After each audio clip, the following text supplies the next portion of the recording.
Fucking hell. There we go. Hello, how you all doing? We're doing something a little bit different.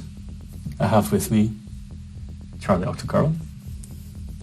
We're doing a thing. We both went to Infest at the weekend, had a lot of fun, and thought we'd talk about it because there's quite a lot to unpack. Yeah. Not like in like a serious, really therapy kind of way, because I think maybe perhaps that was presented in like we're going to sit here and talk about our feelings. I mean, maybe some of us do, frankly, but I think we're okay. Generally, yeah. No, I think it was good. It was a good weekend. Hey, Si. Ferrell and Belle, thank you for the resubs. It was a good weekend. It was a very busy weekend, but also very chilled and loud weekend. Yes, it was a delightful mix of like a sensory bath of sound, which I freaking loved, and we'll talk about the exact highlights of what that was in a wee bit, and also just like sitting and chatting and chilling out, and it was lush. It was really, really lush, and I know that like from chatting to folk, that was exactly the vibe they were looking for from the weekend, which was really, really cool. I didn't really go in with any expectations. I was very much just, I need to go somewhere and have fun and just chill out, kick back, see my peeps that I've not seen in a very long time. Oh wait, hang on, what's going on here? How wrong TTV, thank you very much. Just kind of have a buka. Just kind of kick back, see how things go. No real plans. I'm not very good at planning.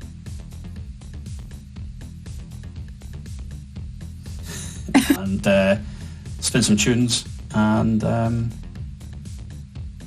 have some fun. For 17 months. Thank you all.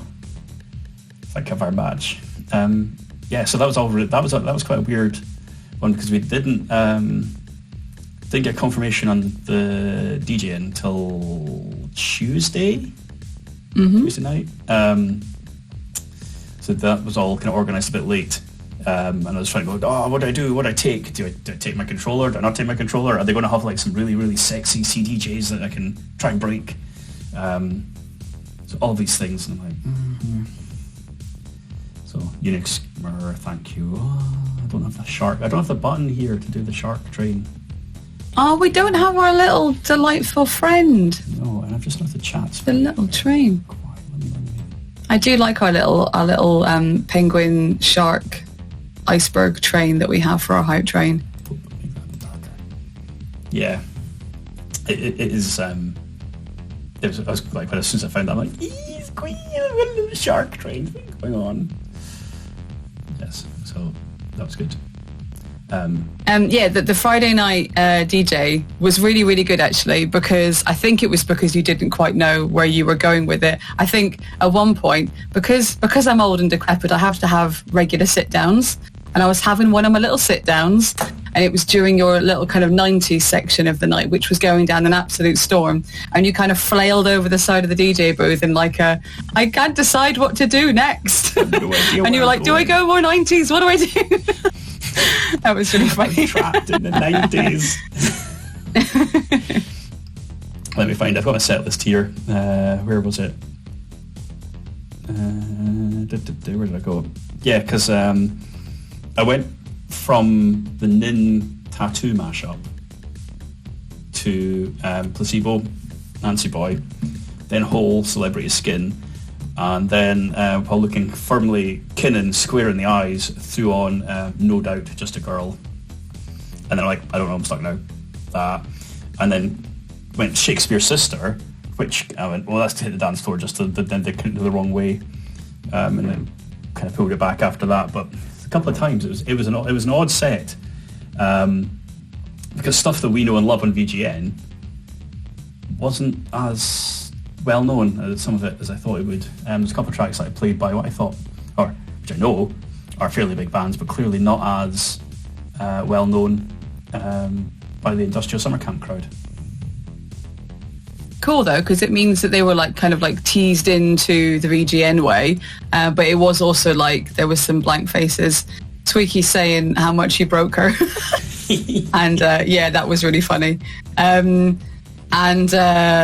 it was a really funny mix because there was definitely phases on the dance floor of like, definitely VGN peeps. Whoa, we love that you came. That was awesome. Brilliant. That was really cool. Thank you very much for the support. Then people who were definitely not VGNers but were loving the set, and that was awesome. And then there was like these moments of people who would definitely not enjoy VGN because they didn't like the off-piece / 0-piece situation when things went awry. That was humorous, to be entirely honest. I did have somebody come up and ask me if I could play any goth. Now, this has happened to me before. People have come up and said, can you play any goth? It was the first Disintegrate that I spun at just before everything went lockdown. And then I went, I played whatever goth request he had down. I think it was a Sisters track. It was almost certainly a Sisters track.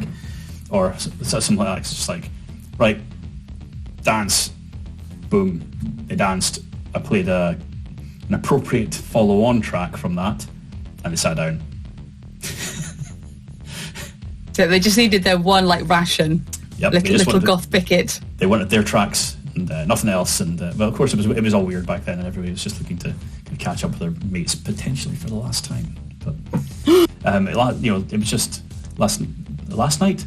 No, Friday night. It's been a time wasn't a meaning given the amount of Red Bull I consumed this weekend. There's a couple of people that requested some stuff, so they requested to get Rob Zombie. I got a request for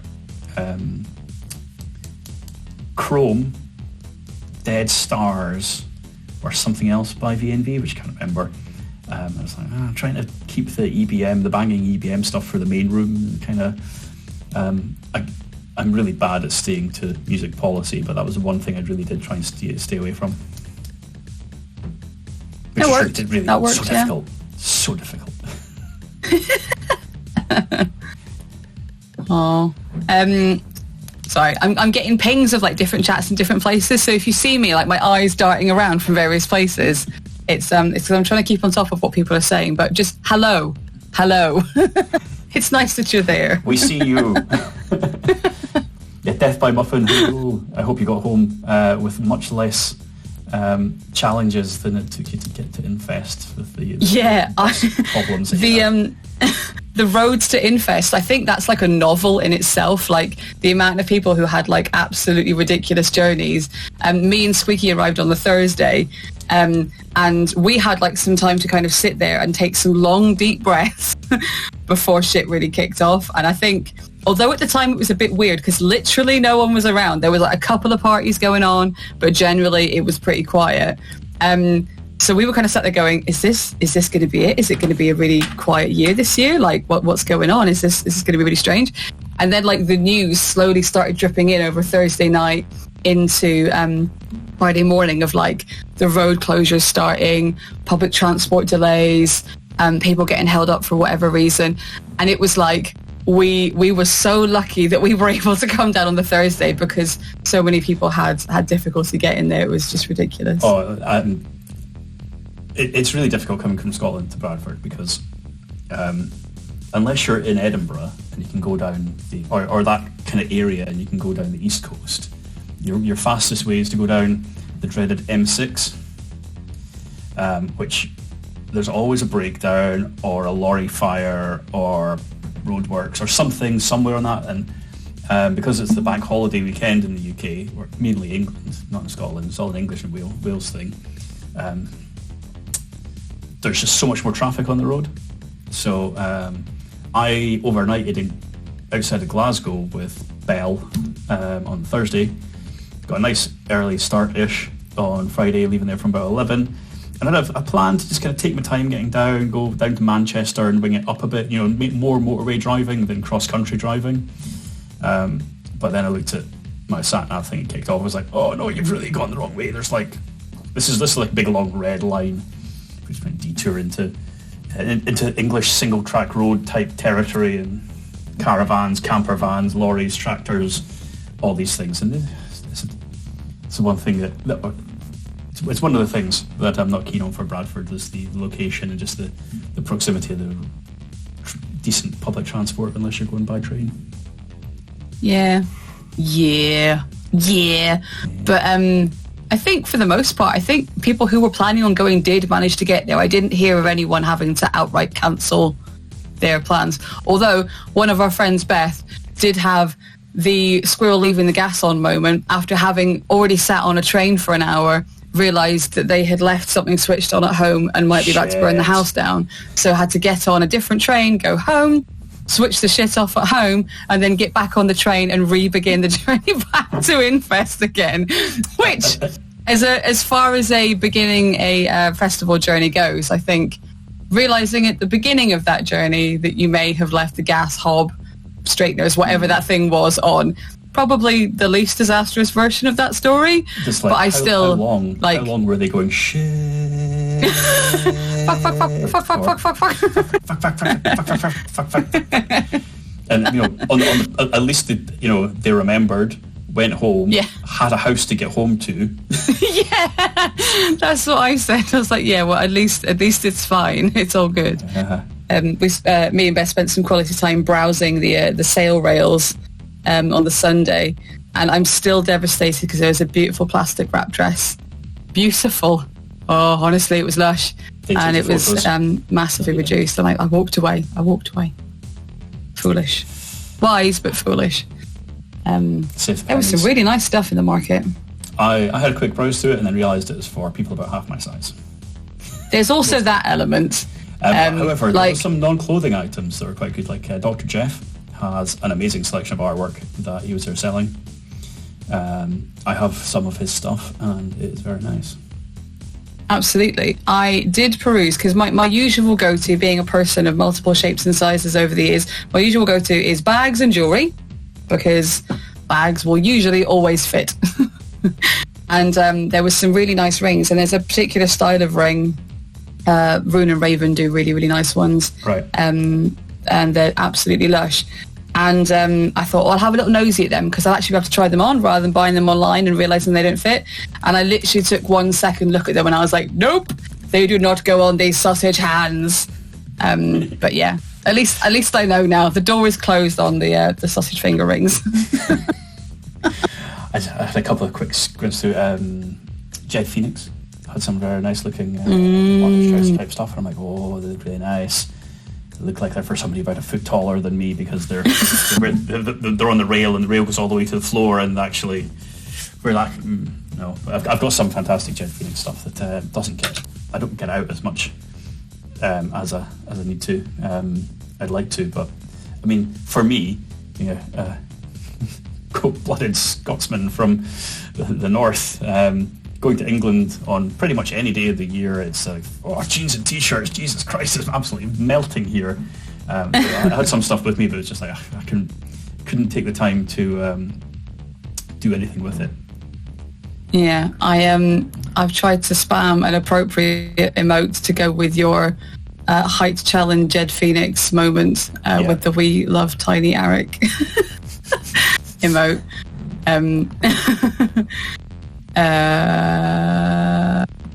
I've frozen. Physically as a person, I've frozen. I have to apologise in advance. To everyone watching, I am on like such a low bean situation.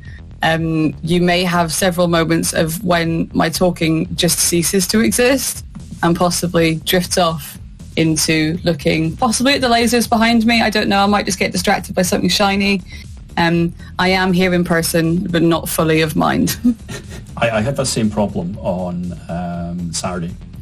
So on Saturday, Charlie and I recorded a small video thing, and small. And then it's an hour long. What is the word for that very simple thing that I can see in my mind, but I can't remember the word for? I don't know. I can't remember. It was a bit. It was good. Yeah. We did have fun filming that though. We kind of tucked ourselves away because for anyone who doesn't go to Infest, if you're watching this and if you're not an Infest person, you never heard of Infest Festival, which by the way you have to do that every time you say it, as will become apparent in future times. is a kind of industrial, changing sometimes EBM-y, other kind of gothy stuff music festival in Bradford, and it's held at the university there. So the venue is the kind of student union, and we all get to stay in halls, which is lush because there's none of this camping bullshittery, no kind of having to stay miles away from the venue or anything in expensive hotels, unless you want to, of course, then you can. But it does mean that if, like us, you need to film something, your available set is a tiny student bedroom. So we scuttled off for a few hours on Saturday afternoon whilst everyone was in that kind of middle of the day, kind of drifty, trying to drink caffeine or maybe just mainlining vodka directly into their eyeballs, depending on where they're at with things. We disappeared off. For me. That was that very, we disappeared very nice off. And filmed for a future project which will be released hopefully at the end of the month. I've started editing that already. But we had to sit up in the tiny little room, sat on the bed, and it was like being a teenager again, making a little fun video project. And it was fucking boiling. It was absolutely boiling. But it was good. It was good fun. It was nice to have a random thing to do in the middle of the day. Can we open the window? Are there people outside in the garden having a party? Because that's a whole thing from last weekend.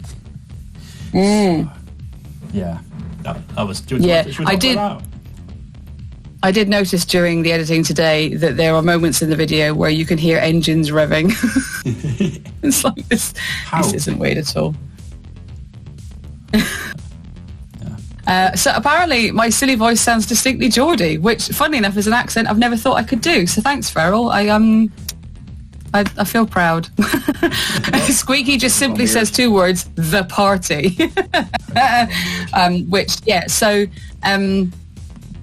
We've done the Thursday no one was around thing. Yeah. We moved on to the Friday, which involved the Virtual Goth Night set in the Escape Bar, which was great fun. So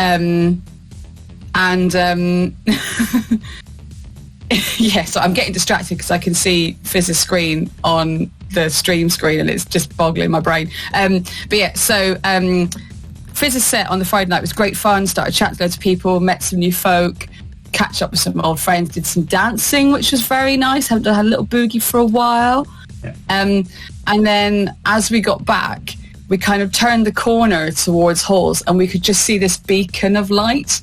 And the beacon of light was because me and Squeaky and a few others from our little group of lovely people were in the halls of kind of Pete, the famous after-party guy, who is well known at Infest for his absolute raging after-parties. And we were not after-party people. There was literally no one else in the block apart from him that was an after-party person. I would not be surprised if when we got back to the halls that actually Batman had been there. It was the beacon of light. I mean, personally, as a lighting person, I really admired his lighting rig. It was lush. It was for a portable rock up at a house party lighting rig. It was really nice. Didn't really want it in my kitchen.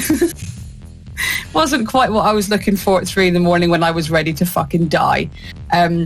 So we got around about half an hour sleep. And there was a photo on my private Facebook of me looking like literally I have been dragged through a fucking hedge backwards and just handed a cup of tea. And that was me first thing in the morning because this smug motherfucker brought a travel kettle. And so, meaning that when I woke up in the morning, I could literally just make myself a cup of tea. So I hid in my room all morning and just drank gallons and gallons and gallons of tea. But that was our kind of introduction to the first day of Infest, was the delightful DJ Arricc's set and then coming home to the party to begin all parties, which I had was interesting. Another interesting one on my set. So when I was asked if I could do the time slot, the message said like from 2400 to 2:30, and I was like, oh, cool, right, okay, yeah, no problem, can do that. Simultaneously thinking that's a typo, because on the website there were 2 DJ slots, one from midnight to 1:30 and then 1:30 till 3. So I thought I'd like, it's fine, no, I've got a set, I'll go do it. Find out then that actually it's just me from midnight all the way through. Awesome. Absolutely stoked about that, but I was like, now I have to do even more, and I'd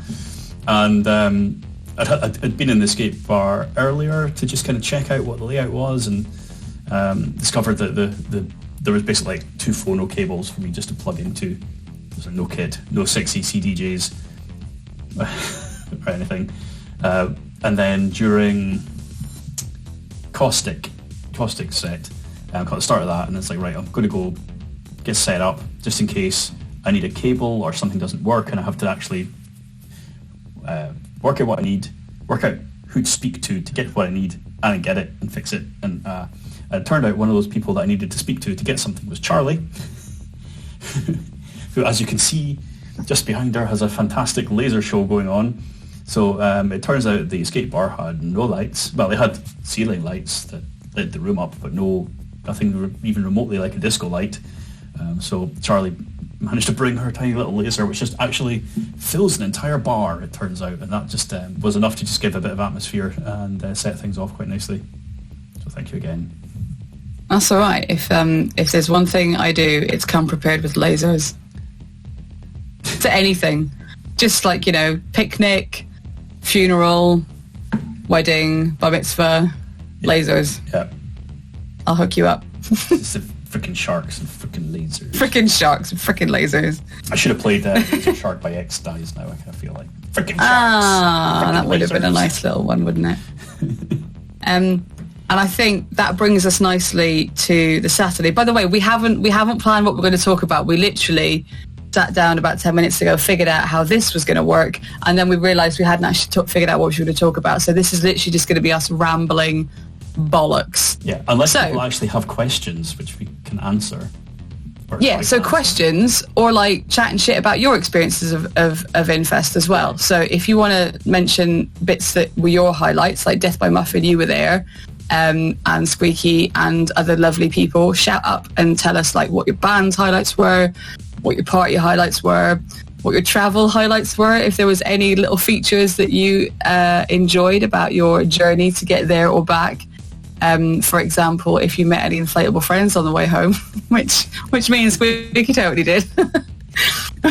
We met a dinosaur and a unicorn at a service station. Yeah. But yeah, so chat shit in the chat, and we'll shut up and we can have a chat about that as well.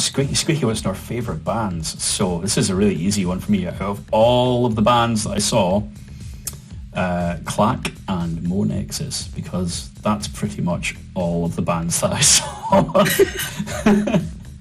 No, I did catch bits and pieces of other bands. So got a bit of Attrition, who are quite an older UK. They used to be on Nightbreed, I think many years ago, or at least they were certainly on Nightbreed compilations back in the 90s. Caustic, started to quite enjoy their stuff, but then went off to set up. Was planning on seeing Grab Your Face on Saturday, but was being social during all the way through that. The other one that I had planned to see was Glass Apple Bonsai. I'd be interested if anybody saw them and saw their cover of Alice by the Sisters that they played, which turns out is actually a track from Daniel's side project, the Necromancers Union. Mm-hmm. And he started adding some of their tracks to the Gab main sets, and so I saw Lyle had taken some videos from the side of the stage and posted that. I was watching that earlier. I'm like, this has got to be on Bandcamp or something. Went digging, nope, and then actually discovered that this is part of the side project. It's on their Bandcamp page. Like, yes. Totally wasn't listening to Bandcamp all day at work today. Which reminds me, Bandcamp Friday this Friday. So if you're going to spend pennies on Bandcamp, make it this Friday. Whoop, whoop. Yep. There you go. Yeah, I think mine kind of mirrors that. So I was pretty hyped up to see Attrition because they were fairly early build. They were like second band on, I think, on the Friday. And And given I quite like a band with a varied sound, I was looking forward to a band that have quite a long, like, musical career behind them and who have done some different things in that time and different sounds. And they were really good, and it was nice to be able to say I've seen them now, because I haven't before, and that was really good. But to be honest, as a starter for me, for my beginning of the Infest experience, it didn't quite hit the spot. I still really enjoyed it, but it didn't have a festival. Like, that would have been a really awesome gig for me to go to, but it didn't quite have the kind of kicking the doors in of a festival vibe for me. So did you catch any of Nights? Because I fucking didn't, and I'm really gutted. Me neither. So, like, there's almost like a kind of semi-Infest tradition of the first band on the Friday is a little bit comedy, a little bit different, and people are kind of expecting the cabaret kind of thing. And so, which you mostly have Chris Corline to blame for that. So some of the bands I've seen, like Metal Tech, they always finish with like something that involves a blow-up doll.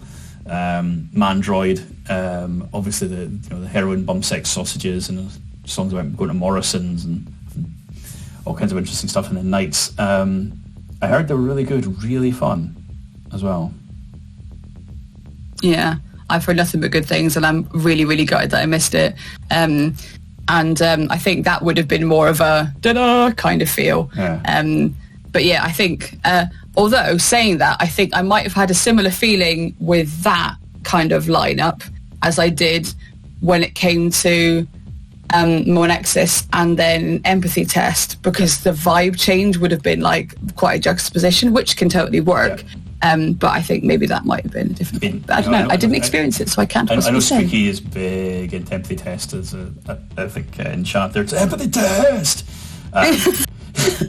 Does Caps Lock go any bigger than this? I do, some of the tracks do fit very well if I ever do a Remedy, kind of the vibe there. But for me, having seen Clack and then Monexus, which I think we should speak about them separately, Empathy Test was such a vibe change after that high energy. I mean, absolutely fair play to Isaac for stepping in right at the last minute to take that slot. Like, let's get all your shit together, get to Bradford. It's like, can you get to Bradford? Just a couple of days. It was like a last minute. Yeah. That's a huge thing. Their paperwork issues with all their visas and stuff. It's a real shame, because a lot of people were very keen on seeing them. But then there was an awful lot of people also very happy that Empathy Test were on the bill again.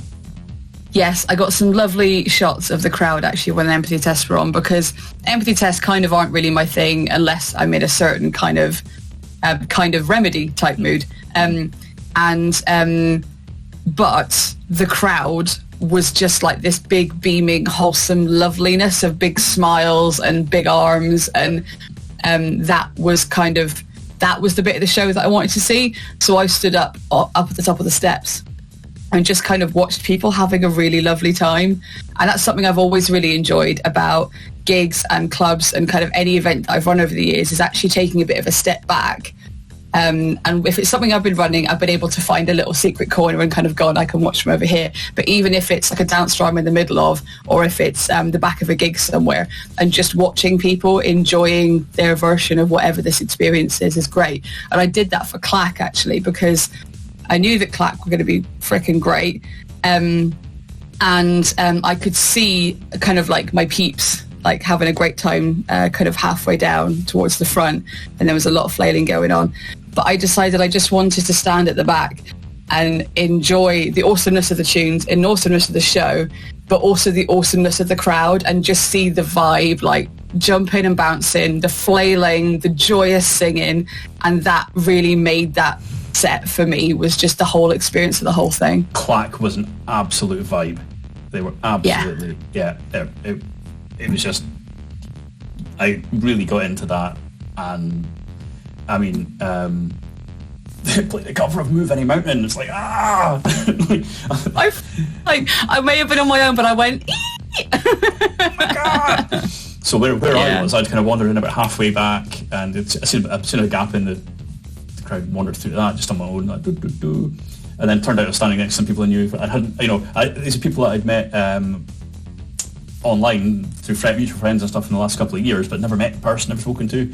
And this was not the time to say hi, so like quick hugs, and then vibing, and then look at a little later, and then there's just like a whole bunch of other people I know just like in the vibe, you know, just dancing away, giving it, because it wasn't, it's not really harsh industrial, you know, it's not that sort of thing, but it's definitely in that zone. It's kind of, there's a little bit of floaty about it, a little bit of kind of verging on the noisy, kind of more harsh stuff, but it never gets too harsh. It's got a damn good beat. It's definitely more like hard dance, I would say, than industrial. In terms, I'm realizing the more I'm talking how croaky I am. So I'm really sorry if it's coming across as like I need a little soother. But yeah, it's definitely, I would put it more in the hard dance as its sound. But yeah, they were so good, and yeah, just they were really good showmen as well. So it kind of got the room really going. It was great. Yeah, there's definitely, everybody was just like in the zone in that room, and that room was quite busy for them. Yeah. And then to go from that, just that was a really I can't talk. I'm sorry. I'm going to take a little tea minute. Just talk amongst yourselves. Tea break. Who else I forgot appeared in chat? I saw Spook's Gallery appear. Hello. Hope you're feeling better after your... Yeah, how was that, Spook? Hey, Spook. I'm wondering why the bot didn't kick off on. Let me see if is the bot alive? Apparently Spook has had a 4-hour nap today. That's pretty incredible. Well done, Spook. Good work on the resting. Nobody saw my 4-hour nap today.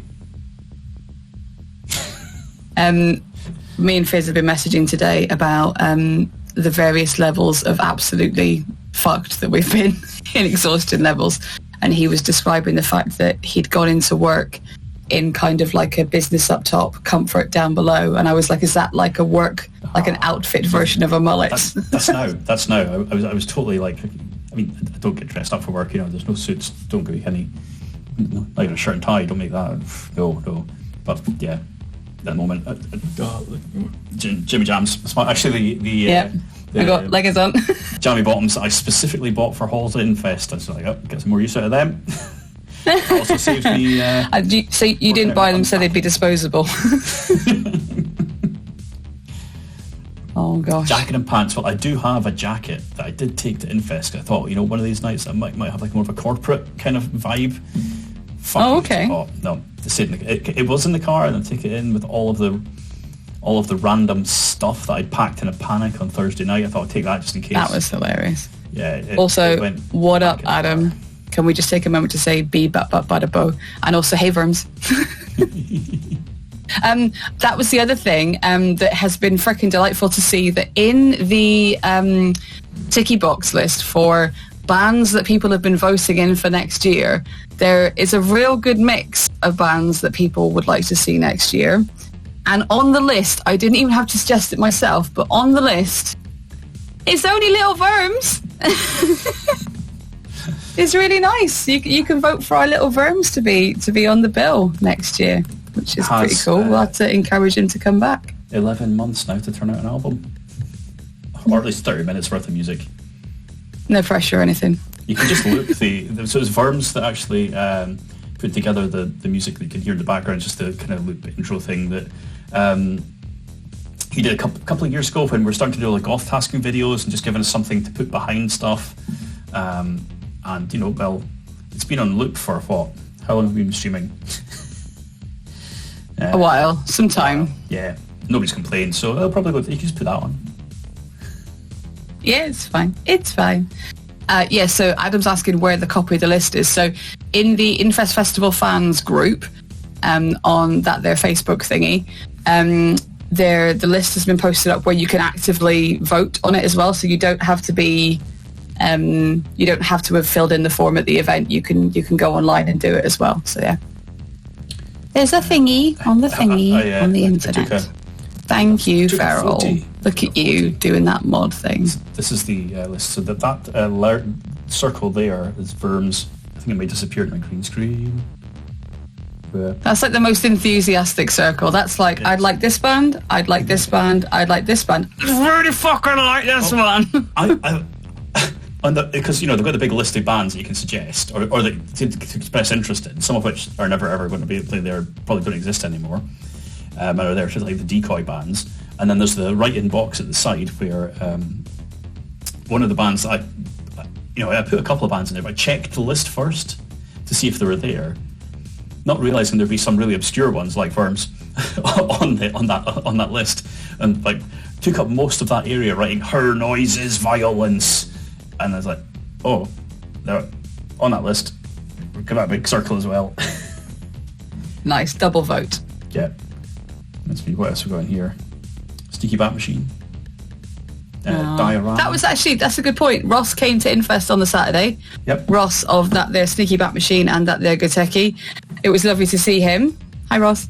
Hello. And it was lovely to give him a little squeeze, say hi, have a little mini catch up, and just say thanks in person for the set that he did for us for Xmas, which feels like a million years ago. If you want to catch but that was a great Goteki set that we got. On the Goteki YouTube as well. Yeah, it's all available to watch on your nearest internet connection. I'll go to, let me take the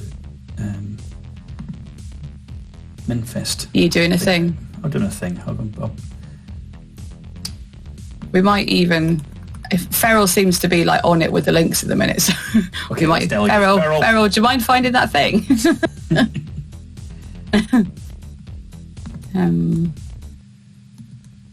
Yeah, so that was who else was there? There was a couple of other folk that I met for the first time in flesh. So way flashing back, Martin from Mannequin, for those that have to remember. Got chatting with him, and Vix. So there's something in the offing there, I believe. It's kind of listen to, very rough. Don't know if I was supposed to say that. I'm sure we can get it out in the edit. Edit, it'll be fine. Oh shit. Oh shit. No, but it's good that people have taken some time and been inspired, and a lot of people I think also been creative during lockdown. So it's good. And so going back to the bands, I've lost track of the order that things happened in, to be completely honest, because some stuff happened and then Monexus happened, and my physical being has been so impacted by that experience. I'm struggling to kind of reflect on anything else having happened at the weekend. To be completely honest. I can't remember where that happened. Can you help me with that, Fizz? Yes. Monexus was on the Sunday night. It was the Sunday, yes. Was it? Yes, it was. Yes, because it was Clack, then Monexus, then Empathy Test, then Suicide Commando. No, Suicide Commando was Saturday. Yes, Empathy Test. It was, but I'm sure we can check. In my browser, I have a tab open that has the fucking lineup in it, so I should... Right. Yeah, so yes, that's right. It was Empathy Test and the Maidon Adam X sets. Yes, that was it. Kind of heavy industrial techno stuff, very heavy industrial which techno. Was freaking great. But by that point, I was needing a little sit down. Yes. So I learned that Monexus played a gig in France on Friday. Yeah. Spent the next 18 hours travelling to Infest. So if you think you had a long trip to get there, they rocked up and played an absolute And then belter. They played with that much energy. I can't possibly identify with the intensity of how they could have, because they'd have played with that intensity at that other festival. Mm-hmm. Yep. And then did that much traveling and then came and they gave us that much. I'm so grateful for that, because that was just incredible. Musically, that is absolutely my love. Completely. That level of heavy industrial screaming, everything. Just that is everything that I love in music. A lot of people coming out of that, it's that just cleared out absolutely everything. I just feel actually refreshed after a really harsh banging, drumming, industrial, right in your face kind of set. completely. As someone who deals with like some really difficult sensory issues where I often get like sensory overwhelm, and that can lead to some really horrible panic attack and like major nope out times, it's almost weird that the sensory thing that is like a sensory bath for me is that intense. But it was just such a good feeling to be that assaulted physically by that music. It just completely like reset like my body. It was just so good. They were, you know, musically so talented, so on it, so freaking tight. Like oh my God, they were so good. And yeah, they were just absolutely outstanding. And the crowd were fucking losing their shit. It was great. I couldn't see the crowd at all. All I could see was the band. Because you were down the front, weren't you? Yes. So after Clack, and that was clearing out, I went and got some water at the side of the bar, which thankfully you don't have to queue for. There's a separate queue with jugs of water. Brilliant. They don't do that in enough venues, actually. And then I saw one of my mates who's also from Aberdeen, so chatting with him for a bit, and then went outside to grab a bit of fresh air. And then a little while later, someone poked their head out the door and like, Moan Access is on in 1 minute. Oh, right, get in. So, just casually saunter in. It's not very busy yet.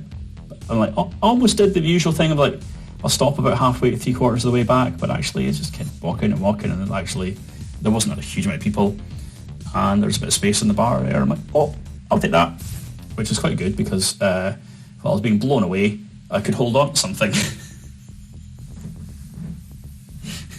And then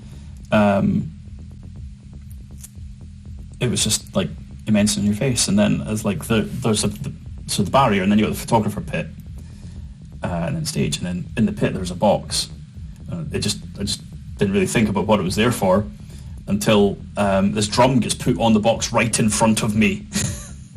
So if you saw the reel that we posted on Instagram and Facebook, that was me at the front. I was like, I had to lean back to actually get him in, and the drum. It was like absolutely mental. Belle, that can't happen tonight, I'm afraid. No marbs, my friend. No marbs. I was too lazy to turn off all the redeems and rewards, so no marbs, no requests. Good. That's just $5,000 spaffed up the wall, my friend. It goes in the queue. Okay. Oh wait, hang on. There's a command that helps me with this. Let me just. There we go.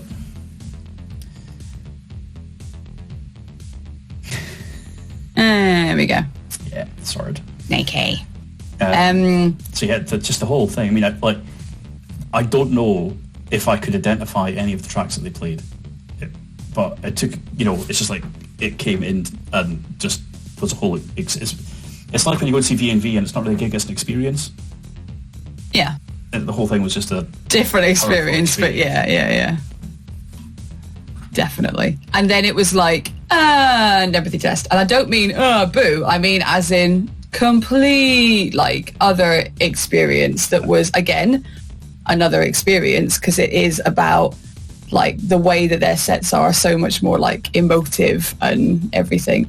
Actually, I'd say Moan Access are emotive, but just in a very different way. But yeah, and I'm sure Squeaky will help us with some caps to express what that experience was like in the crowd. If you want to hit us up in chat, Squeaky, and let us know in the largest caps that you can muster exactly what that felt like from your perspective.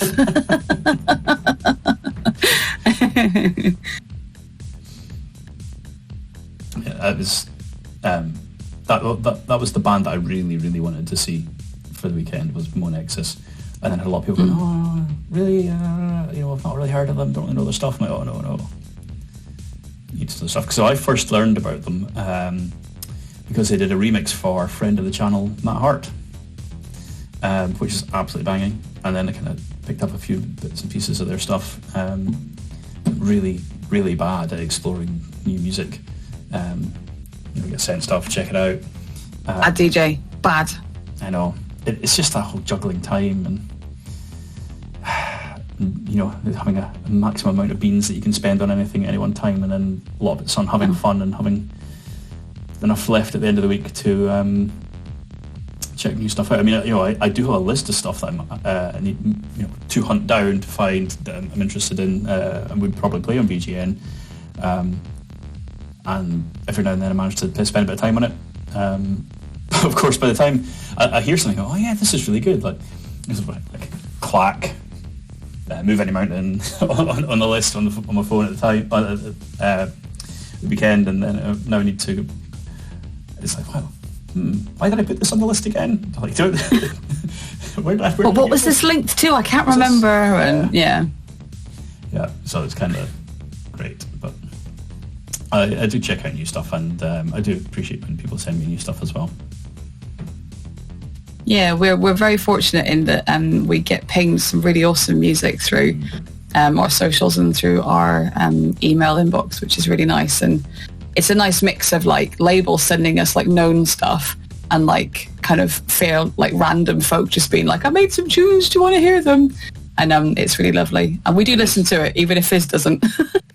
Some of us do, and it's great, and we do appreciate it. So thank you very much. I do try and check it out. But then it's also, there's stuff that I really like that doesn't fit the general Friday night vibe. Yeah. Which was actually one of the reasons that Remedy came about back in the day. I say back in the day, like it's like 15, 20 years ago, right? When we were young whippersnappers. Yeah. Because like Remedy was a total different vibe again. So with VGN, I'd usually try and keep it as a fairly high energy kind of set. But then, there's a lot of music out there that is really good, but it's just not the kind of club appropriate or nightclub banging tune dance floor type stuff. But there's loads of stuff I like. I mean, even the big bands have got stuff like that. Like Covenant, V&V have got plenty of floaty stuff that is much more chilled. Everybody loves, but you don't hear in a club. Mm-hmm. The ambient hutch. Which is a Mighty Boosh reference from a million years ago, but I still think it is a useful way to describe that little kind of chill out room that is a nice place to be. See, I've only seen, I can only stand, is the right way to put this, I can only stand one episode of the Mighty Boosh. The entire, every one that they created and broadcast, I can only sit through one of them. To be honest, I don't think I could watch it anymore. I absolutely adored it back in the day. Yeah. What's your only episode you can watch? Oh, it's Namageddon. Oh, okay. The one with this hairspray is made from the tears of Robert Smith and all the goth. Okay. It's the goth episode, if you don't know the one that we're talking about. I'm sure it's probably on YouTube somewhere. Yeah. Feral. Skeever says, more Remedy and more Poison, please. More time, please. Yeah, more time, please. More beans, more time. Yes. Yeah. I wore my Poison and Remedy shoes this weekend. I noticed that. Yeah, I thought they're not technically merch, but they kind of are. Taking photos of people's feet's a bit creepy. Yeah, just a little bit. I guess it depends where you are. That's totally some places it's probably photos. The right thing to do. Yeah. I really didn't take enough photos. I mean, like, I had this whole kind of vague plan. I'm bad with socials, as you probably noticed. I had a vague plan, taking lots of photos and posting up pics of VGN peeps like Death by Muffin, and who else did I catch up with? Miss Wisdom, a few other folk. It's like, take some photos, post my socials. Actually, it's just more focused on like chatting to folk and having, as opposed to say breaking up the flow of the conversation in the chat by just going, hey, just a minute, like, take a selfie. So. Yeah, I managed to force myself to do it a couple of times because I really wanted to capture the fact that I'd been reunited with certain people that I hadn't seen for like 15 years nearly in some places, and it was really special for that. But I also captured the moment that I managed to get 4 vegan sausage rolls, 2 vegan sausage, bean and cheese slices and a latte for under $5, because that is a moment to treasure. Big up the Greg's Outlet next to Bradford Uni, just saying. Just going to get that little bit of a promo in there for the Greg's Outlet next to Bradford Uni. Maybe we can some sponsorship. Virtual Goth Night, Virtual Greg's Night. As sponsored by Greg's outlet. There are some really good eateries quite close to the campus as well. There's a like an Indian supermarket place just if you go from the hall side past the student central all the way through the car park on the other end, and I had breakfast there on to say breakfast about 2:00 in the afternoon. Met some friends there, had some nice food. I did that entire Saturday the wrong way round by starting with a kebab. Kebab breakfast. Kebab fest. Is that a thing? Yes. Kebab fest. Me and Squeaky, actually, we're doing the storyline, the story arc of this in completely the batshit wrong order, but me and Squeaky on the Monday, so after all the fuckwittery of the weekend and how absolutely just wrecked we were. I wasn't even drinking at the weekend. I was drinking soda water this weekend, but just completely, as a person, a human trash fire. Come Monday, time to leave. And it was like, right, this day I'm going to start the day because I've got a drive ahead of me with a real meal. So I was like, I need to get a breakfast, but I don't want a freaking Weatherspoons because that man is not getting my money, for starters. So is me on sat in the car park waiting for Squeaky to go and get her water bottle, trying to find somewhere for us to go and get breakfast. And I'm looking around and I'm like, just, you know, when you do like a speed Google, a spoogle, and you're like trying to find somewhere that's like decent. And I was like, what's got good reviews, a couple of photos that I can rate the menu by, and I can see the menu so I can check the prices. Yeah. And I found this place called Cafe J'adore. And it was fucking incredible. We had the best breakfast. I am so happy that we went to Cafe J'adore. And I will definitely be going back there again because it was such a weird experience because it's like, it's in like a granite building. So it's obviously like an old something or other.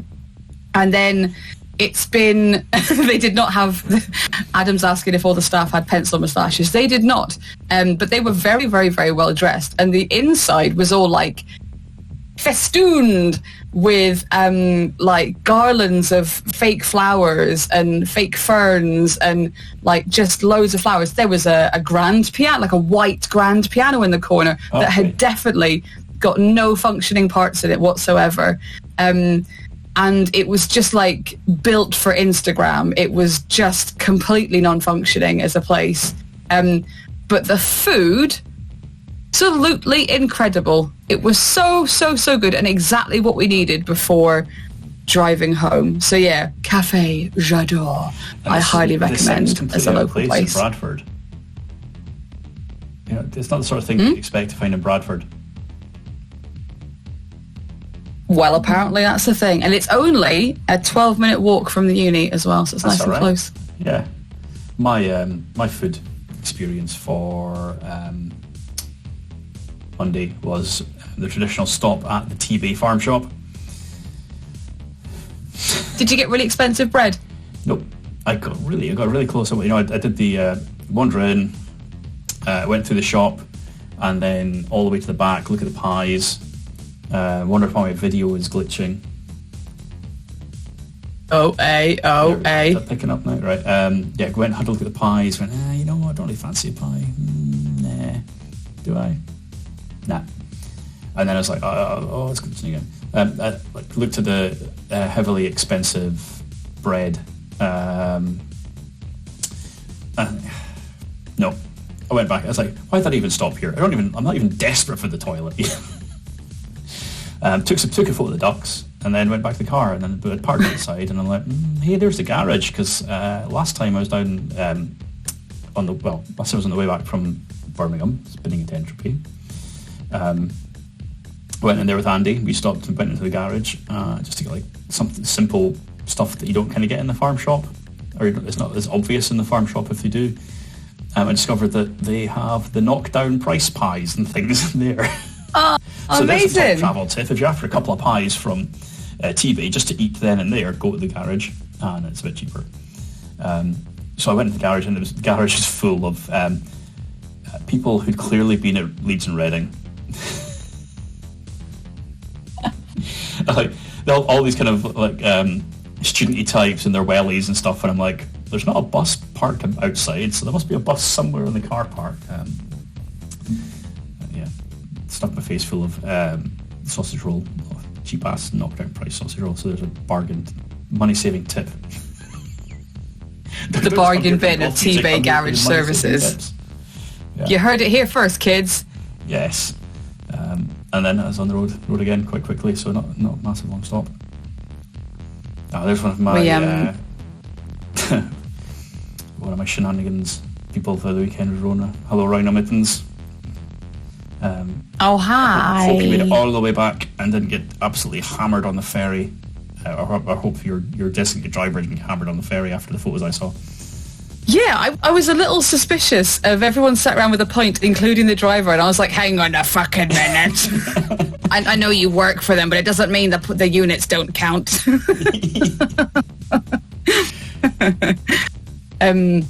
We had a similar interaction with the Leeds and Reading folk in the services on the way south as well, because we stopped and we encountered an enormous, and I mean enormous, inflatable unicorn, an enormous inflatable dinosaur, like monster thing. And there was like the services was absolutely heaving with folk, like families and just people. And then there's me and Squeaky looking as we do, zombie walking into the services like, I need a pee. Oh God, this is so difficult. Everything's so overwhelming. It's a unicorn and a monster. And like with zero hesitation, we both just like ran over and gave them a hug. And there's just a room of people like judging the weirdos. Shall I show the picture? But it was a delightful little uplifting moment because the place was just full of families and really, really, really hungover young people. And we are neither of those things. I'm just going to move this. What? Oh. What? Yeah, there we are. What? Get rid of that. There you go. It's the picture of your Squeaky hugging unicorn. Oh, okay. You're doing a clever thing. I can't see what you're doing, so I was very confused. I just heard you making a noise. It's not that clever. If it was clever, I would have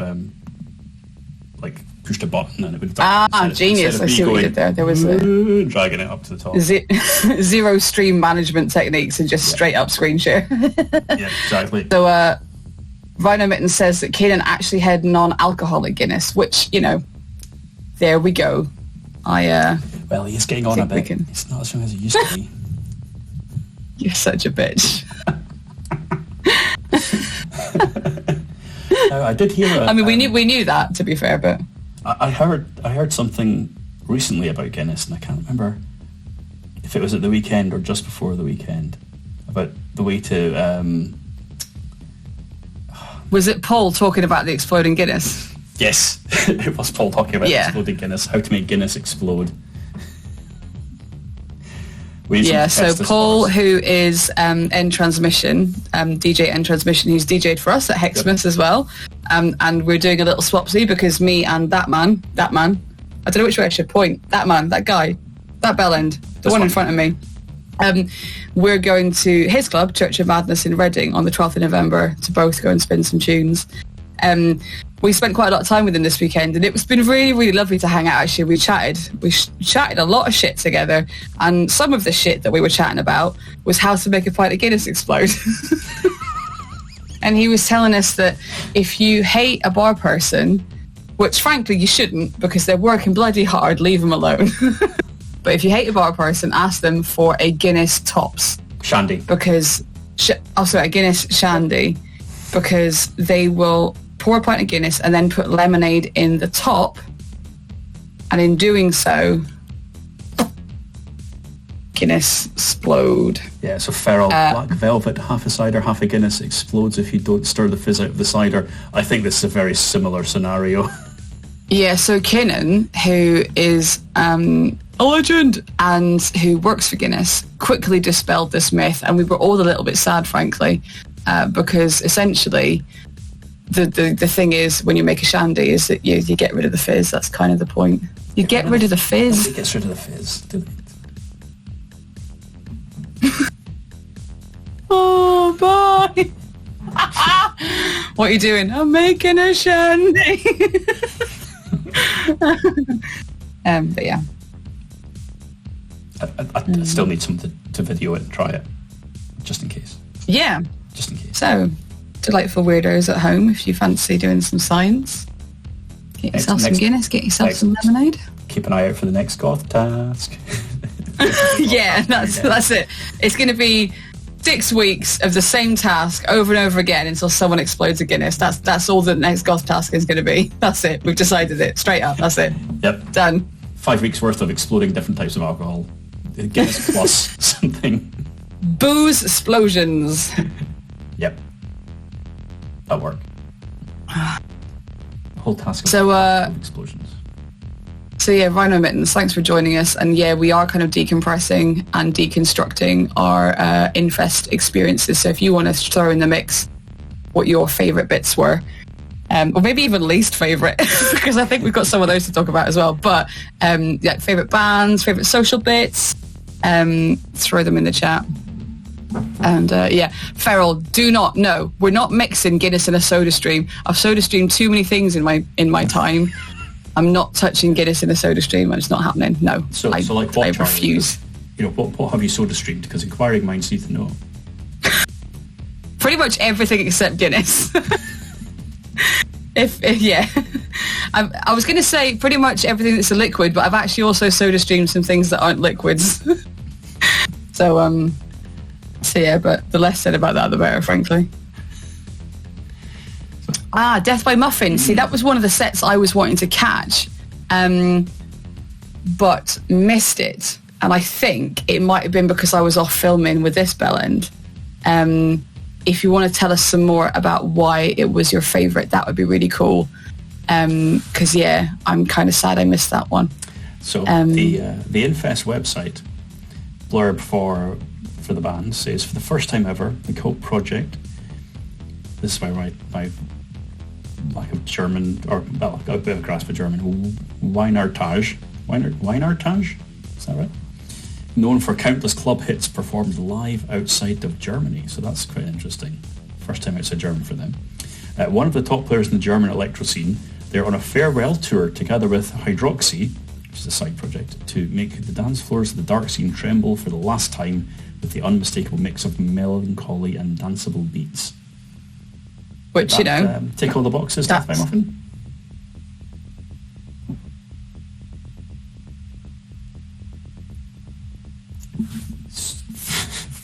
See, yeah, that's a really good point. So Death by Muffin, right? I'm pretty envious of you, actually, because you had the access pass. I really wish I'd gotten one of those. I could have really done with that, given stick wielder. The sitting thing would have really helped me over the weekend. But where you were, the bass really got you. And I think that was a similar maybe vibe to what we were talking about, the physical reaction with Monexus as well. And I get that as well, that kind of that vibe you get from having that physical sensation. So I get what you're feeling. That's really cool. I'm so glad you enjoyed that so much. That's really good. Yay! And it's nice to have another band in the mix that we didn't catch that someone else has enjoyed too. Monexus, really good. Was that from the accessible area? Because I saw some videos from there, and I wasn't sure if the sound levels would be quite the same as being in front of this, because it's to the side of the stage. But I couldn't. They always put the accessible area to the side of the stage, or they tuck it behind or just in front of the sound desk. And it's either not elevated enough when it's in front of the sound desk to actually be good sound, or it's tucked away and they haven't considered it when they're balancing the sound. And it always annoys me. The venue really need to maybe have something a bit more, semi-permanent, because Infest is not the only thing that goes on there. Yeah. It's a massive stage. They do lots of other stuff. Yeah. I think generally access, it would be nice if things were a little more considered by all venues. This is not an Infest specific thing. This is a rant that quite probably I could do a thing about on my own channel, to be honest, rather than take it over this one, but that is a full TED talk for another time. But access in venues is a really serious thing that we need to just frickin' do, rather than make attempts to do or maybe improve on, but actually just do it and do it right. Because simple things like the accessible lift that moved from the venue main floor to where the toilets were at one point broke down, and there was no other option apart from taking a really, really long route round to get to the accessible toilets. stuff like that is just, it's not helpful. It's not conducive to an enjoyable experience across the weekend. And there was a number of people who didn't even know accessible tickets were available. So yeah, stuff like that just needs to be kind of put out there a little bit more. But yeah. So the what one else thing, have we got? like some smaller venues they struggle with the space to do something with accessibility, or they're in an older building and they're constrained by architecture. However, the dance floor there at the main bar is large. There's plenty of scope for something to happen. Yeah, absolutely. And given it shouldn't be exclusive to our community, but given the alternative community is at its heart about inclusion and making people feel welcome and feel safe and feel part of something, we should be the ones leading the way and saying we're going to make the effort to make sure everyone can be a part of what we do. So yeah, it'd be really nice to see us kicking down the door, quite literally in some cases, to make sure there is no door. That would be quite nice. If these things are required, just make it so. So your message is that you want no door to the accessible toilets. Am I hearing correctly? I've seen that, actually. That happened to a friend of mine in their workplace. That was genuinely a solution at one point. But one thing I will say, though, is that this time round in the new configuration, there is more seating. And that was a general bit of feedback that was not even necessarily an access feedback. As someone who needs to sit often and sometimes immediately, I was not short of a seat when I needed it, and I'm very grateful for that. And I have other friends who don't necessarily have access needs, but would like to sit down, and they were also not short of a seat. I actually came equipped with a folding stool that fucking lights up, baby. And at no point did I need to deploy it over the whole weekend. I just carried it around like a dickhead, but I didn't actually need it because there was enough seating for me to kind of go somewhere to sit down. But in the main venue, I couldn't sit, and that meant that I was cutting sets short because I was not able to stand up long enough for a whole set. So that was a shame. I was still missing out, but I could go through to the sports bar and go and have a sit down because there was enough seating and things, and seats had backs and all that kind of boring. It's actually going back. I don't know I don't want to think how many years before the venue got their refurb. The main floor was the other way around, because the stage was at the back end where you go out now. So when you came down the stairs to the dance floor, you were coming down at the back of things. So it wasn't necessarily as rammed. When you come down the stairs, it wasn't as rammed because people would move forward towards the stage. Oh, my hands are disappearing. Yeah. So the people had moved towards the stage. You came at the back. It fed in really well. And then where the stage is now, there were some curtains, and there's a bit of the market was used to be behind that, and then on a Sunday night, that would just the market had been stripped out. They'd all left. They would just throw it open, and the whole thing just kind of went much longer. It was a much longer venue.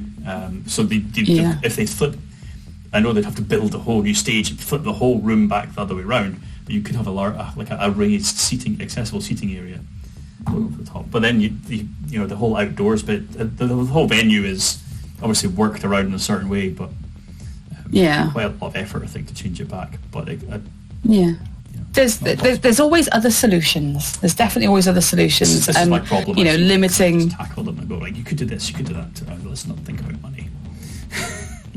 And limiting accessible tickets and stuff because it's a small area for access. Yep. That's not really a solution, because all that does is say, well, if you don't get in with the first 5 tickets or the first 10 tickets, you just can't come. And I'm like, nah. Nah.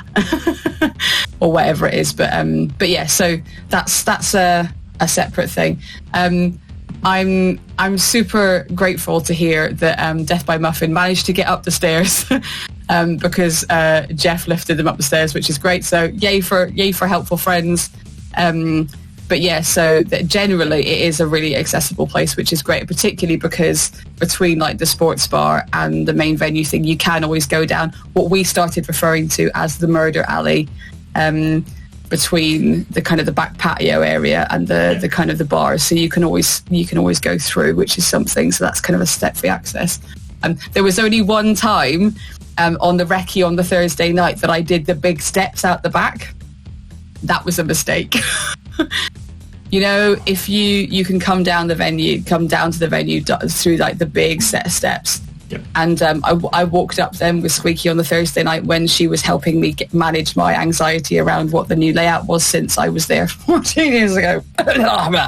And I was trying to figure out where everything was and do a bit of mapping and stuff in my head so I could kind of reduce anxiety about figuring out where things were. And we went up the steps and I got to the top and I was like, shite. Pelvis is angry. But that was all part of the mapping thing, so that was worth doing. But yeah, that was not doing those stairs again. Rhino Mitten's favourite parts of the weekend, all the hugs on Friday PM in the sports bar. Saturday, Doofin Lou's favourite band was Moan Exis and was one of my gang that we all went for kebabs. Well, I'll say kebabs. Trying to remember what everyone else had. There was a lot of chips with some kind of peppery, spicy powder all over them, and I'm like, oh, they look really good. And then my massive kebab meal arrived with rice and chips and no spicy stuff all over it. Oh, good mate. Gutted. Least favourite bits. Anything to do with our terrible noisy DJ flatmate. We've covered that a little bit. But yeah, our little friend. Yeah. Everybody pulled together about that.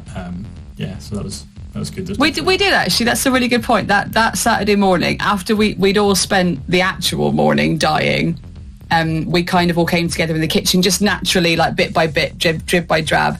Everyone from upstairs, kind of nearly everyone, came together in the kitchen, and we had a big chat. And it wasn't like we hate that guy. It was just something's gone terribly wrong with the room allocation. And it was kind of coming to a realization of like, what do we do to manage this situation so that this doesn't become like a big deal, but we just fix this.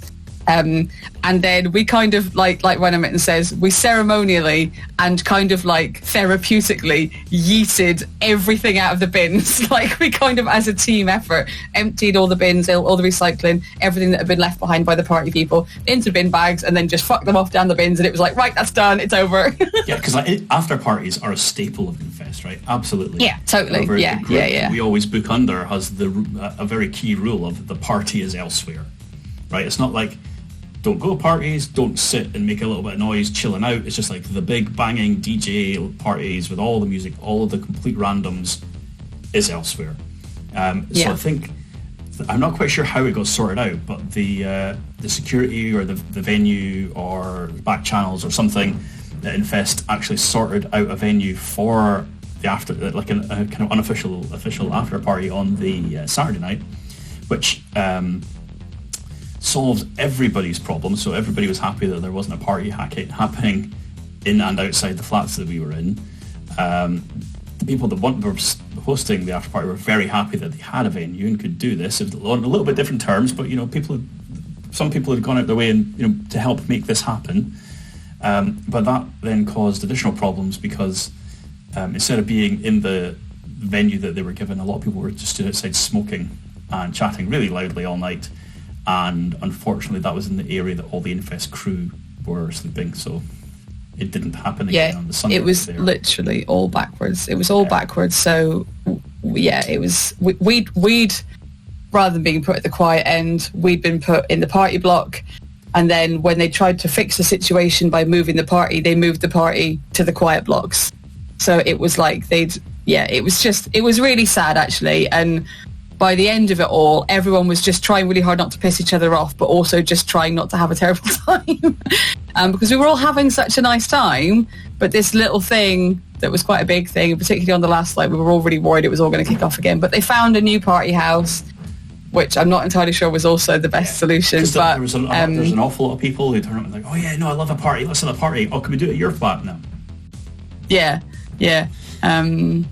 But yeah, so parties are great, and I do love a party, and over the years I have definitely not only been to those parties, I have held those parties, but that's not what I was there for. I was there for the parties during the day. There's going to be a loud noise in a second because I'm going to open a can of lager.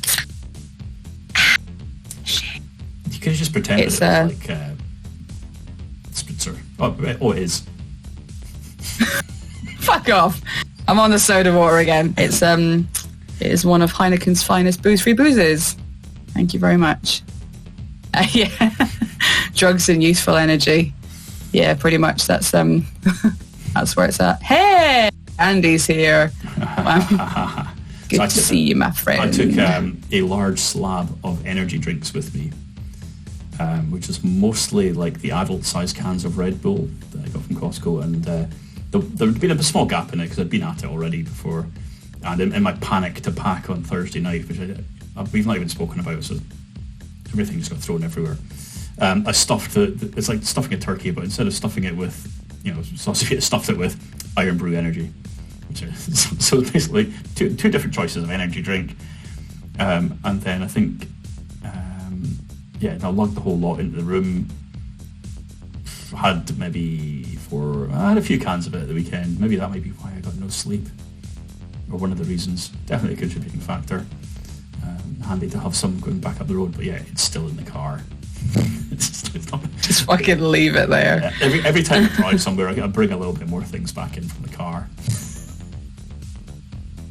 Me and Squeaky did like a big because she'd parked at mine and we'd loaded into mine and then driven off, and then we got back and we were like, fuck, we got to unload all this stuff again. And I'd been clever and packed for as few trips back and forth from the car as possible, so that it was like, big suitcases that were portable, but so that it was like minimal objects. Mm-hmm. The problem being that at this end, that meant lugging like a fucking body in a bag up the stairs, which going the other way hadn't been a problem because it was like I'd had a day of building up to it. At this end, it was like, this is a physical impossibility. I'm in so much fucking pain. I cannot do this. So me and Squeaky it was like something from Shallow Grave, the pair of us, just like lugging this huge suitcase up the stairs. But we did it. And bless her, she took her stuff off as well, and away we went. But yeah, it's still all in my room. I haven't fucking touched any of it. Not a thing. So in my rush, because I had a really busy week last week, and because I was staying with Belle on Thursday night, I didn't want to leave too late because it's like a 3-hour drive to get there, and I ended up just like throwing literally everything into a suitcase, and then anything that looked like it might come in handy at some point at Infest or any other event in the world ever got thrown in my car. I had a bit of a hand to unpack from Kinnan, but then on Sunday afternoon I was like, actually, you know what, I'm just going to make this easier for myself and put a whole bunch of stuff that I had not used, was not going to use, and should never have brought, and just chucked it back in the car on the way back to the venue. Just make it a bit easier for me on the for checking out, which was definitely a good idea. Now some of it's still in the car, but also every single room in VGNHQ looks like a bomb site. Which is saying a lot, because you have many rooms in that house. I have one designated bomb site room. But now it's a bit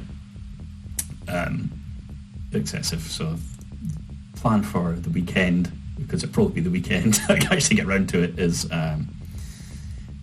fuck you, Belle. Nothing with you with VGN looking at a bomb site. Oh, yeah. You still lived with me. mean. Yes, you did. Yes, but that was a different age, and I'm pretty sure that it wasn't just me. Oh, yeah. Oh, fucking burn on Team VGN. Yeah. So a few folks saying that they had some interesting drink pricing. So I heard that the bars may have had different prices on the tills. Now I'm not entirely what sure. The fuck? Not entirely sure if that was this year. Or if that was a previous year that there'd been different pricing at the different bars, but I certainly, I had quite a lot of like soda and lime, soda and blackcurrant or something, just wasn't having a heavy weekend, and I'm pretty sure I got charged a lot of different prices for that. So we're at like 80p for a dash of for vodka and soda. Yeah, I got charged $2.20. It came up cordial pint. What, it's £2.20 for cordial and soda water? Yeah, pint of, yeah, $2.20. But Jesus Christ. It said cordial pint on the till. You could literally buy a bottle of you could buy 2 bottles of cordial for that. But I'm also pretty sure one time I got it for free for the whole pint of cordial. Something like it was so random. Pints of soda water were free. Nah. But I always had like and lime and blackcurrant or something, and not so. But then that would mean that the cordial is costing you £2. Just the cordial. What piss logic is this? 220. 220. Fuck off! So it was very interesting pricing. Skeever asks a very good question, which is, was there karaoke? And the answer to that is yes. And I completely missed the karaoke, which I'm gutted about, because I'd actually highlighted it on my Clash Finder. I am one of those dickheads who goes on the Clash Finder, prints it out, and does a little highlighty of all the ones I'm going to go and see. Yeah. And I'm like, that's the one at that time, and that's the one at that time. And karaoke was one of the things highlighted. Fucking missed the whole thing. I went through, and it was just like I don't know whether they just had nobody was wanting to do karaoke at that time, or they were trying to wrap up, and it was just like an 80s disco thing going on. But, Death Flash 242, welcome. Jaeger was more expensive in the escape bar than the sports bar. What? Don't know. Doesn't make any sense. Jeez. Who actually drinks that stuff? I'm guessing Deathmatch does. You know what? We're going to do a poll. You're going to do a poll? I'm doing a poll. Oh, here we go. Interactive. Can he do this whilst we chat shit at the same time? Should I try and distract him while he tries to do a poll, or should I talk shit as filler until he gets the poll up? That's the question. Should we do a poll about that as well?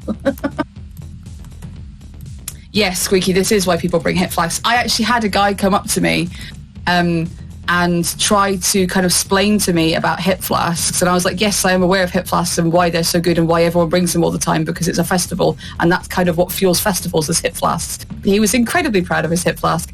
But the funny thing was he kept putting it on the bar, and the bar staff kept looking at him. And we were talking about how, bring the hip flask, use the hip flask merrily, be free with the hip flask, just don't put the hip flask on the bar. That's the line of hip flask etiquette. It doesn't matter what's in the hip flask. I'll have a pint of Coke, please, and then you go. Now I need to go to the toilet. Off. And then you go. I mean, hip flasks are quite common, because especially in Scotland. Right, there we go. There's a poll up. Who are we at? Jaeger, get in my face, or get in the bin. I need to vote on this. Get in the bin. Yeah. It's a bit one-sided at the moment. Ever so slightly. I think it's mostly bin. I remember when I first moved to England from Scotland, I kind of developed a bit of a taste for absinthe, in that I would guzzle it from the bottle because I loved it so much, which is not quite the most delicate way to drink absinthe, and I certainly don't recommend it as a hobby. But I really enjoyed absinthe. And my first visit back to Aberdeen, I walked up to the bar in Monsieur and I was like, hello, I would like some absinthe, please. And they were like, oh no, we don't sell absinthe. And I was like, oh shit, what have you got that's like absinthe? And they went, well, we've got this stuff called Jaeger, and it's in this little fridge thing that's kind of cute. It kind of pumps it out in this little tap. Do you want to try some of that? And I went, yeah, fuck it, I'll have 3 shots of that, please. Oh, my life. I have not drank Jaeger since. It was fucking manging. It was absolutely gross. It was like drinking a Herbie oil slick. Have you, well, actually, you haven't, because I know by what you just said there, but has anybody in chat ever tried the Tixie Licks? Because there's a definitely Jaeger component that goes into that, along with a variety of other herbs and spices. And Infest gets sponsorship from Jaeger, so I'm assuming that there's maybe a bottle or 2 involved in that. And the guys, the team wander around, and in exchange for a donation to charity, you can get a shot. Now, I know of more than one person this weekend who went, I've only got a tenner on me. Now, it was a £1 to get your drink minimum, £1 donation minimum. I've only got a tenner on me, but you know what? I think they might be Scottish, actually. I'm so tight. You're not getting £1 for the shot and then £9 of extra profit. Oh no, I want my money's worth. And they had pints of Dixie Licks.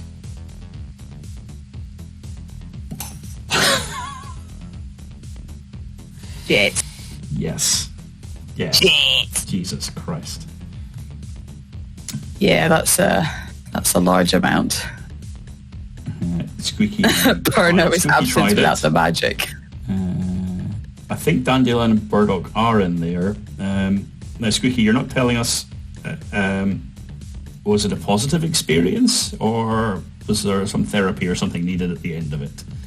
I think Rhino Mittens has got a really good description of exactly what Dixie Licks actually is, and that is Borgin.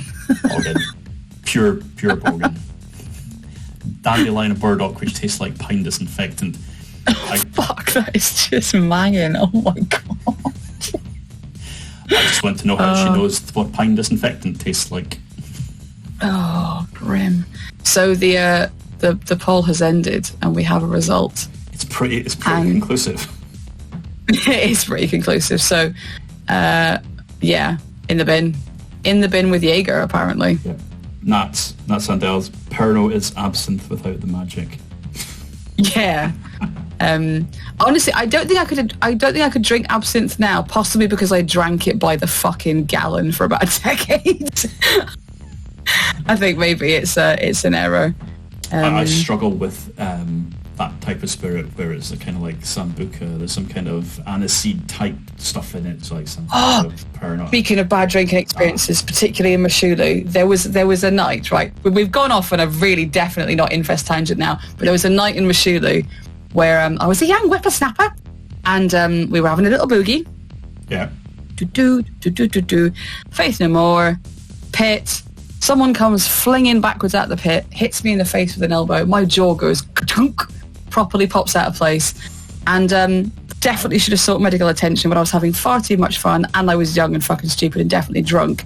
Decided to self-medicate with a shot or multiple shots of Sambuca. And got absolutely blosso on Sambuca and proceeded to like snap my own jaw back into place and just spent the rest of the night drinking Sambuca and I was fine. Also, a dickhead. I know someone else who got an elbow in the face. They might have seen the Palace or Mashulu in a similar sort of scenario where they went upstairs and looked in the mirror and just kind of went, put the nose back in a position. Hi Frosty if you're watching. Rim. Yeah, those were the days. They really weren't. They were days. They were days. I'm not sure they were the days. Although saying that though, given who I know now, it was probably one of you lot that fucking dislocated my jaw. I'm going to put money on Dave. Mortain if you're still with that. Cheers, Dave. Thanks very much. Yeah. So, most people here won't know this. So there was a nightclub in Aberdeen called Mashulu, which is actually the club that's now OGV Podium, which is where Heavy Resistance, ABZ, Here Escape Mark stream from on a Saturday night. So if you watch his stream and you see the four pillars on the dance floor, what used to happen was there was a literal cage built attached to those pillars. So the whole dance floor was inside a giant metal cage. Health and safety, fuck that, right? This is like the oil and gas in Aberdeen. There's a massive safety culture here. Fuck all that shit in the bin. Get in the cage. We're locking you in, and you're just going fucking mental. I mean, I was spoiled because that was like my late teens, and that was like my introduction to clubbing and rock nights. Yeah. And it was me and my stranger mates. So it was like friends who you know from clubbing that aren't actually your friends, but you just hang out with them when you're on the dance floor. and we would rip shit up in that cage, and literally people would scale the cage and be hanging off it and like headbanging and rocking the fuck out and like diving off onto the crowd and stuff. It was literally like every cage death match you've seen in wrestling. Yeah, just with a bunch of fucking weirdos inside. It was so good. It was so good. And there was a whole dance floor outside the cage, so if you didn't have to like get involved with the intensity inside, but the only way in and out was literally a door-shaped hole. It wasn't like there was a side that was open for health and safety purposes so you could all leave easily. If there was a crush inside the cage, there was a crush inside the cage, and you're fucked. It was so good. It was so good. So good. Yeah. Mental. What do you do when you're a kid? Jesus. What have we got in here? Halfway else of folks saying. The last person I drank Sambuca with, I no longer hang with, she punked our weed, me and my friends, and I don't like Sambuca, and that's the only thing she'd buy. So you need to speak to, or not speak to Havabuka, because that's where his name comes from. After he is drunk. He's drunk his own weight in Sambuca many times over. Which is no mean feat given his height. Therefore, height to weight ratio. Yes. So what other highlights do the folk have from the weekend? Is there anything else that stood out for you, Charlie? What else was good? So mostly there was a little minute for me. I had a weekend of self-revelations. I don't know if anyone else gets this when they have like a big event they're building up to, whether it is a club night, a gig, or just like a social thing or whatever, and maybe there's some anxiety on the build-up. We speak very openly about well-being, and those of you who know me personally or have known me in a past life or whatever will know that I've been through some shit, and my anxiety and general mental health and life stuff has been a bit of a trash fire over time, and I have been really, really anxious about going to Infest. It's my first big social event for a really, really long time, being around a lot of people, a lot of strangers, a new place, new layout, which is one of the reasons why me and Squeaky did like the mapping on the Thursday night, all those kinds of things. And it was kind of a weekend of like, kind of feeling like maybe things are actually in a better place than I thought they were at. And it's been a really, really nice feeling. It's been wonderful to see so many of my friends from over the years, reconnect with them, connect with new people, and just kind of find my feet again. That's been really nice. Yep. Had some really lovely, insightful chats about music, about like art and fun shit and adventuring, and just kind of stuff that when you actually have time to talk to people, that's the stuff you talk about. And that's been really nice. It's been a kind of a life affirming weekend for me. So I think that's kind of like, the music has been freaking incredible. Like the experience of seeing Mon Access again was really moving for me. I literally cried. Did you say you'd seen them again? Sorry? You said you've seen Mon Access again. No, I said again, seeing Mon Access, yeah. So like that literally moved me to tears, because that has been an experience in my life I've been missing for the best part of a decade. So that was freaking great. It's just been freaking lush, absolutely freaking lush. And our little house was awesome. We had some really lovely people in there. So shout out to the party, non-party peeps. It was really cool. I met a whole bunch of folk in person for the first time. VGNers. We had our little VGN meetup, our little semi-VGN meetup thing, which was nice. It was good. I enjoyed that. It was a much more chilled weekend. I went in with no real expectations, just a couple of bands I wanted to see, some people I wanted to hang out with, met a whole bunch of new folk, as you always do. A lot of good chat, and had a lot of that.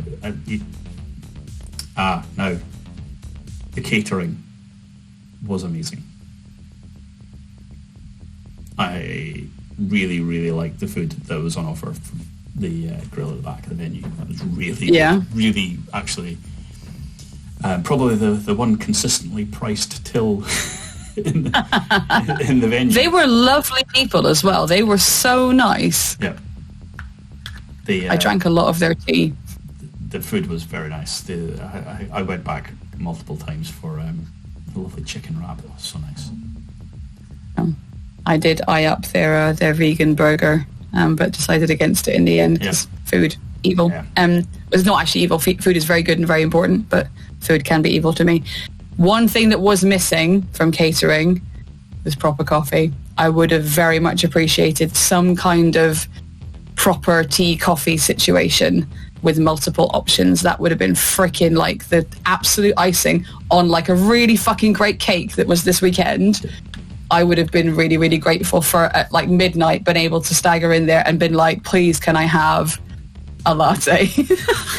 So or can I have a peppermint tea because I'm feeling a bit rough? Barista experience with all the latte art and all that sort of stuff at like 3 o'clock in the morning. You're like, yes, I just want the whole thing with they put the leaf on it and like a gallon of whipped cream.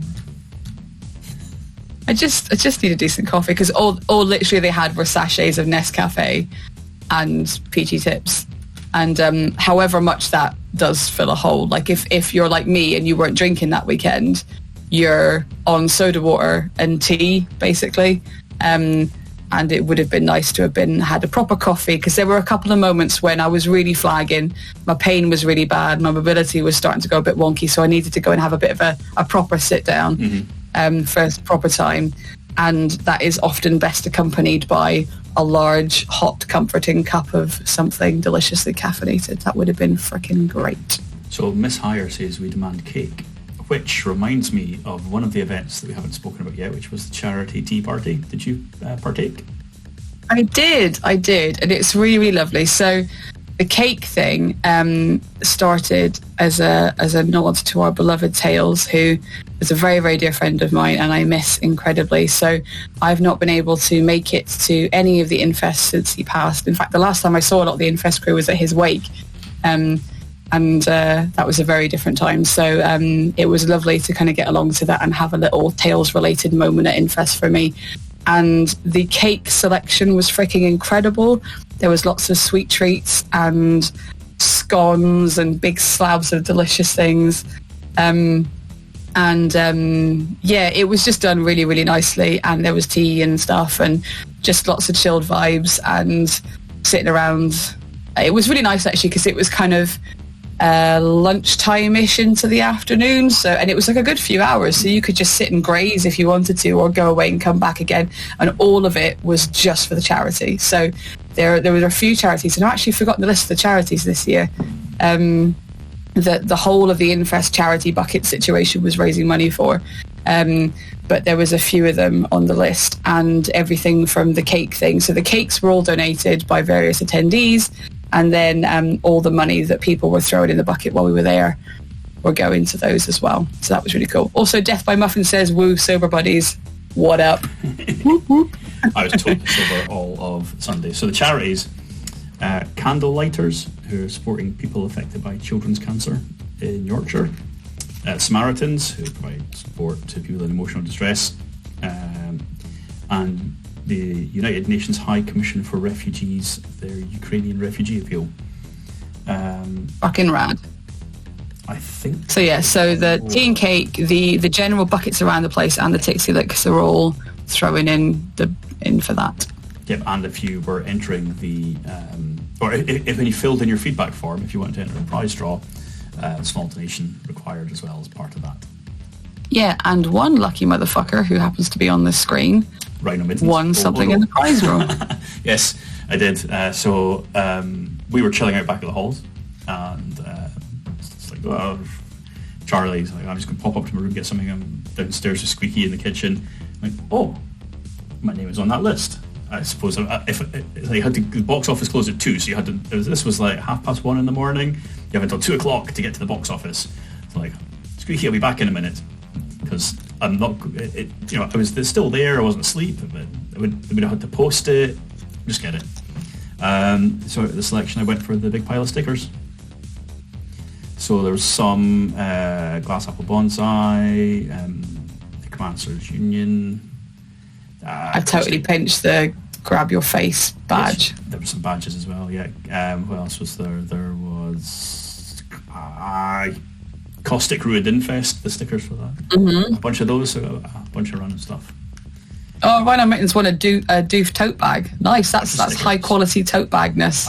I just like stickers. I love stickers. Give me the stickers. Yeah, just stick. I want stickers on all the things. Stickers. Yeah. Excellent. Yeah. Oh yeah, Squeaky got one of the grab. The gab. Sorry, gab. Was there, yeah, you got it was grab your face badge that you got. Yeah. And then Squeaky got the gab one. Yep. Yeah. Not to be confused. It's just similar noises. Gab, grab, grab. Oh, you totally played crab dance. I totally did. You totally played crab dance, and people did dance like crabs. That was mixed with Blue Monday by Health. Yeah, there was actual perfect exceeder pincers on the dance floor. I was very happy about that. And Squeaky says Valhalla was funny. Yes, Squeaky, Valhalla was very funny. Valhalla was very funny. So I think part of our dissection of the event needs to be possibly dissecting the interpretive dance by Kinnan, which really I should have had available for us to watch on the screen together, because it's a thing of beauty. I did manage to capture it on video, and I need to share that with the world because everyone needs to see that. I think I can play it. Is it on your... Oh my god, it's on my Facebook. Fuck, yes. Oh, with a little excited face, we can make that happen. Right. So we were getting towards the end of the night, the end of the set, and the dance floor was less full than it had been because the dance floor had been rammed at various points. It was really, really good. And off he wandered into Valhalla Land, and a couple of folk were like, oh yeah, this is a banger. A couple of folk were like, what the fuck is this? And then there was Kinnan. the little VGN cheerleader that he was, and he did so well. It was so beautiful. Right. And at various points he kind of wandered into interpretive dance, and it was fucking beautiful. And I had planned on just capturing a couple of seconds of the dance floor, and instead I just filmed the whole fucking thing because it was so good. There he is in the Hawaiian shirt. There we go. Is it going to share the audio as well? I think it's sharing the audio. If it doesn't share, if it's not sharing the audio, it's a bit of interpretive dancing going on. Oh, apparently there's no audio. No audio.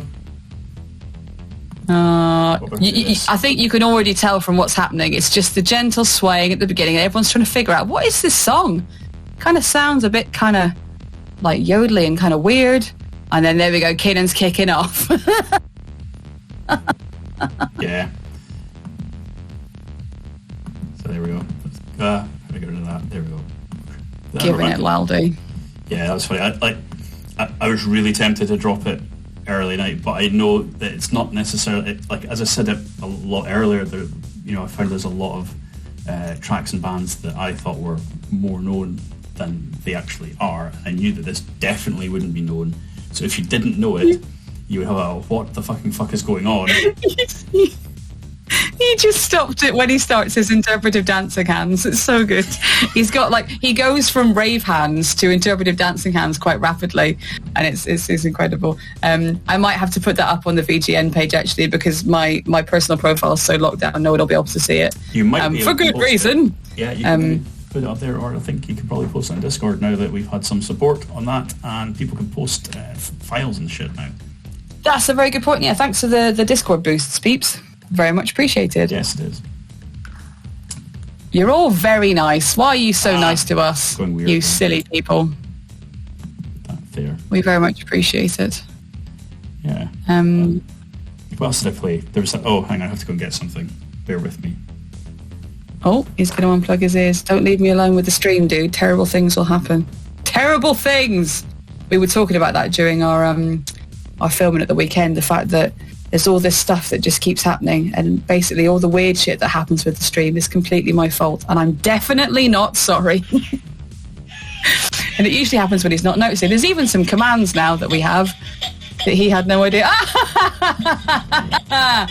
Yeah.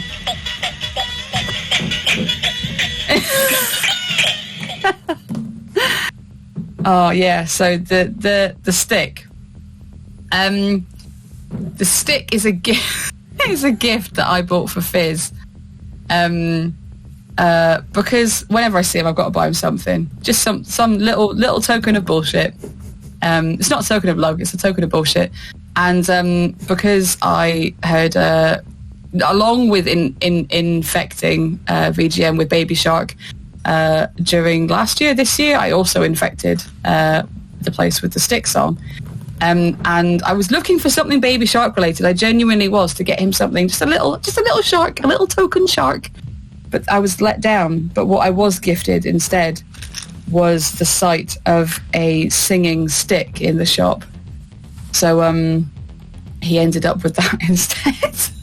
And I carried it around with me all day on the Friday because I didn't know when I was going to be seeing him, so I didn't know when it would be like the right time. Can't hear it.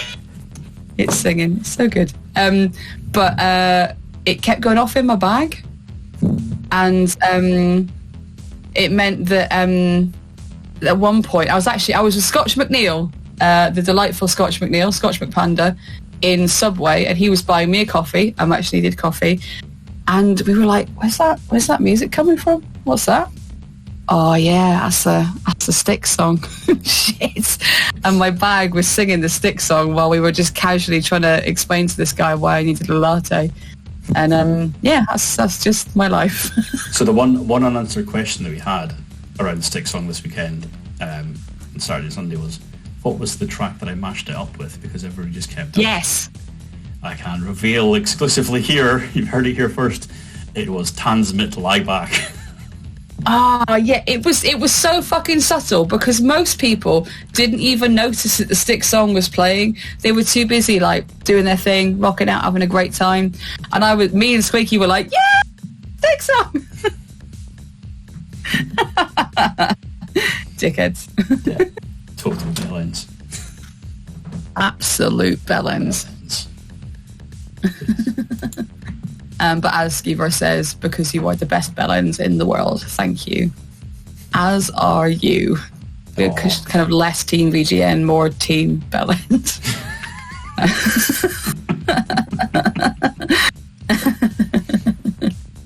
I also ended up in a cult. Did I tell you about that?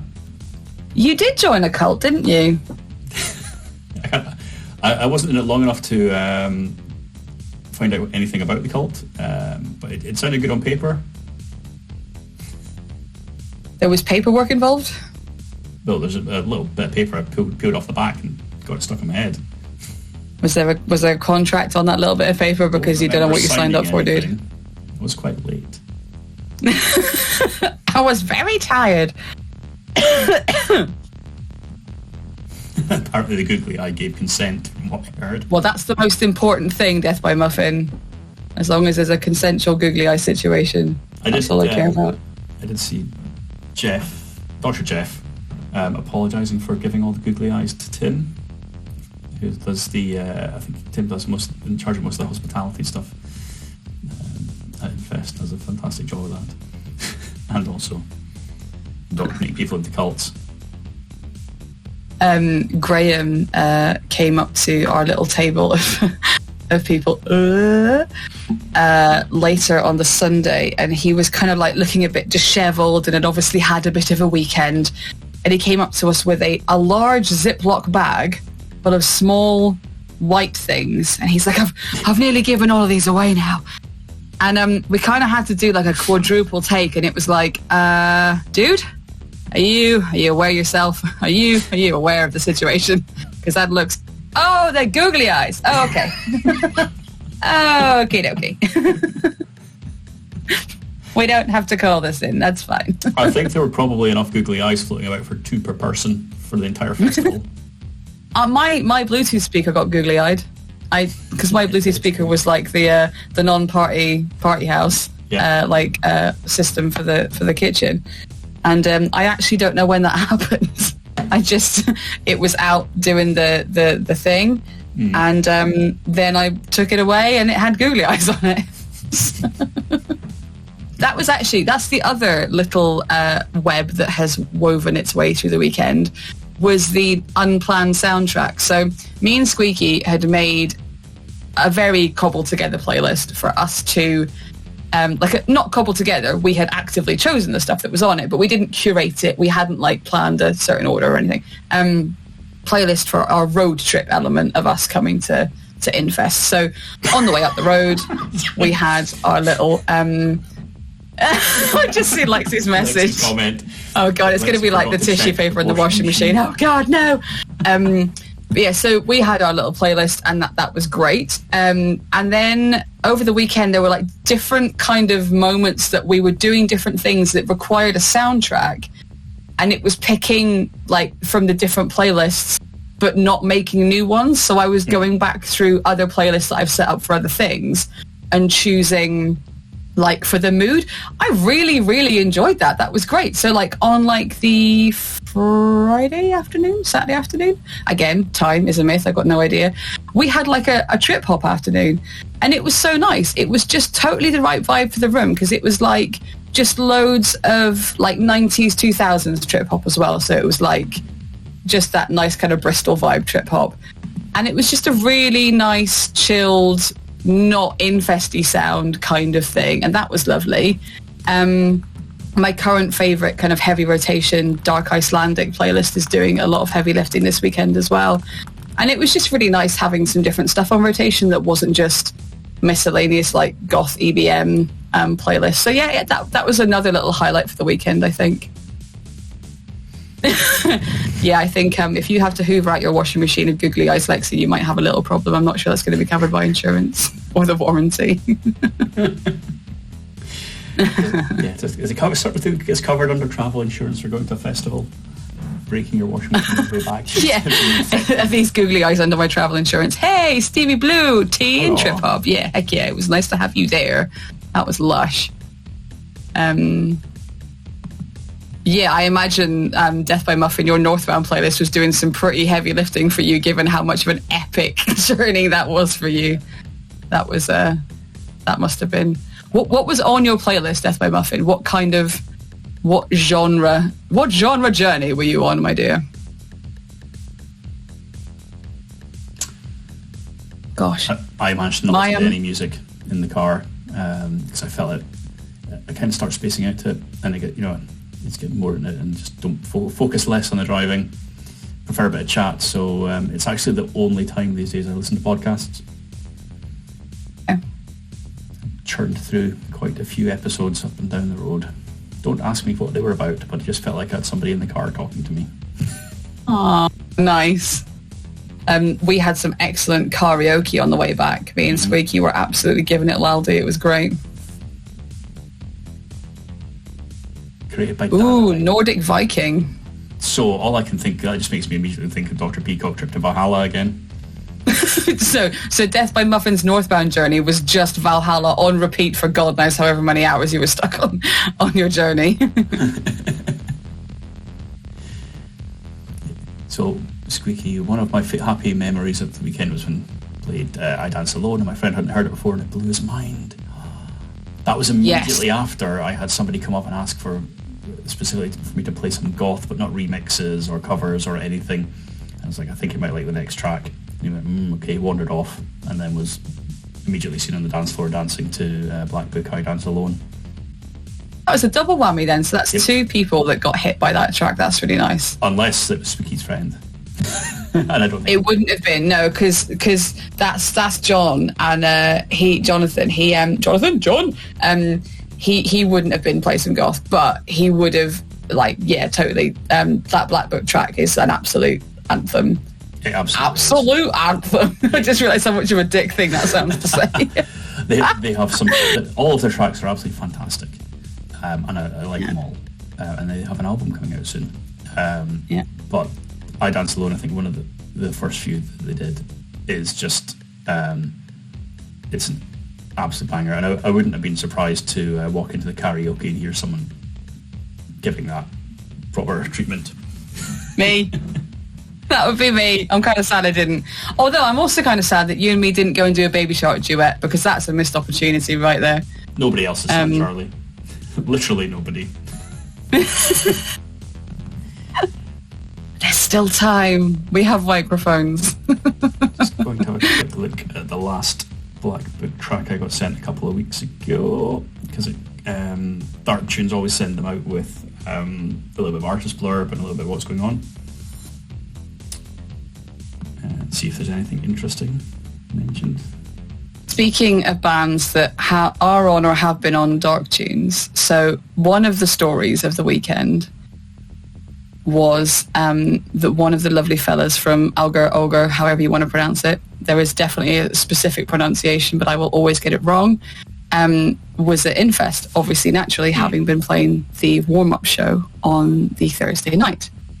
And as VGNers, you will know that they have been a mainstay for us because they are a rather lovely band, and particularly during the early stages of the stream would be on heavy rotation, and their music meant quite a lot to a lot of folk on the stream. Yep. So I really, really, really wanted to go up to him and tell him, like, thank you. Thank you for the music. Thanks for not being a butt, because a lot of people in the music industry are butts. And just also say, you know, Virtual Goth Night exists, basically, and you're one of us whether you like it or not, basically. And I kept seeing him, and I was like, now's your chance, Charlie, go and do it. And back in the day when I was a young whippersnapper, when a lot of what I did was about sourcing DJs and bands and cabaret acts and stuff, I would have just bounced up to them and been like, hello, do you want to come and play at this thing or whatever? Now, not so much. And I just kept getting really nervous. And then on the Sunday, I saw him like 5 times, and I was like, come on, Charlie, you got to do this. This is important. Maybe if you're bold enough, you could even ask him to do something with us on the stream, because that would be really cool. And I was getting all excited and stuff. And absolutely, repeatedly, continuously, consistently missed my opportunities. And then as I left the venue on Sunday night, he was literally the last person in the crowd that I walked past outside on the patio. And I was like, Charlie, you've got to do this, otherwise you will be absolutely kicking yourself on the way home.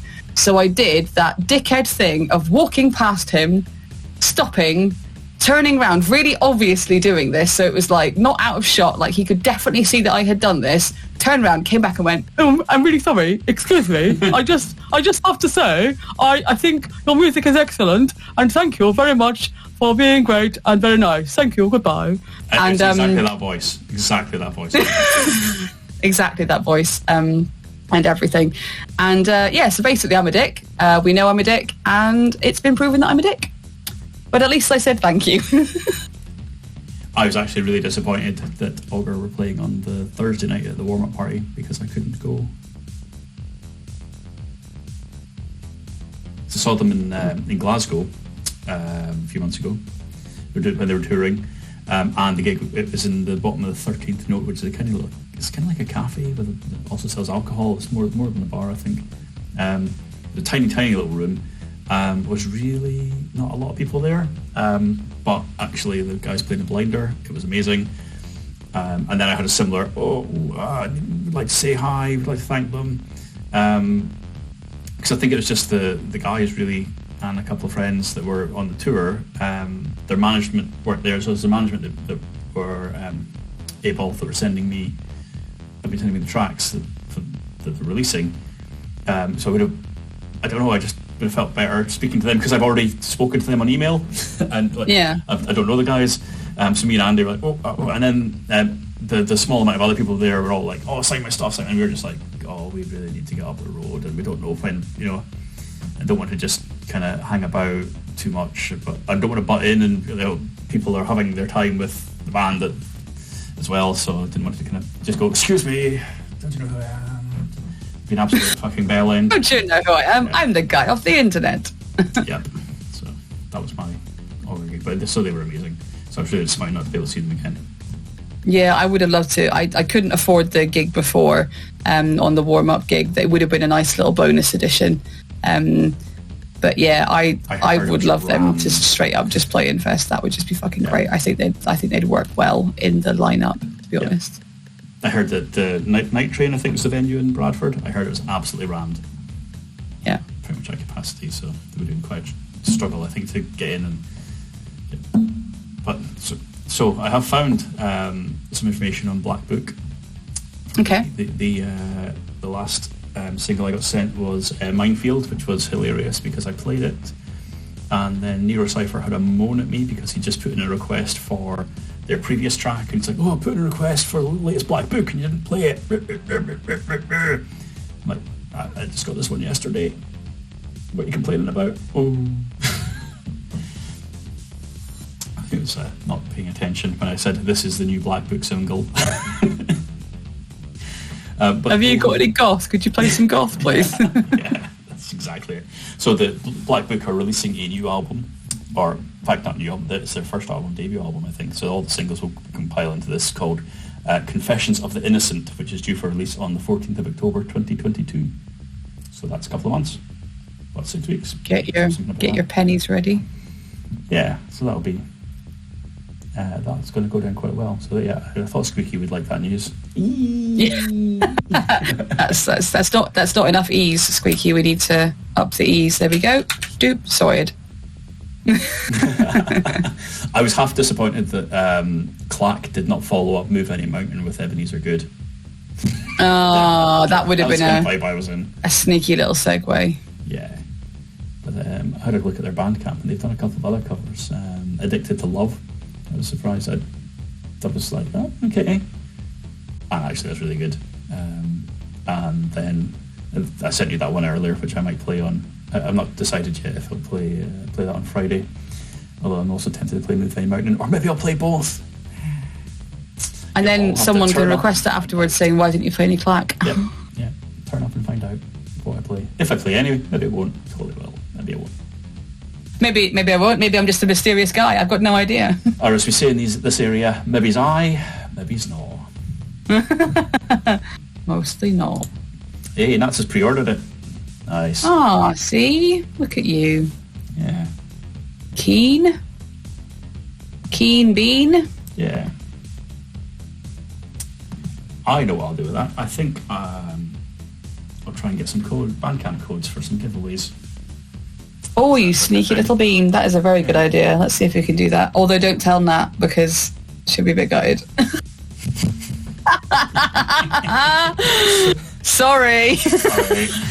We're nice people, we promise. But yes. Is it Schadenfreude? Is that where you take pleasure in other people's misfortune? Schadenfreude. Words that dyslexics that mostly speak English definitely can't pronounce. Schadenfreude.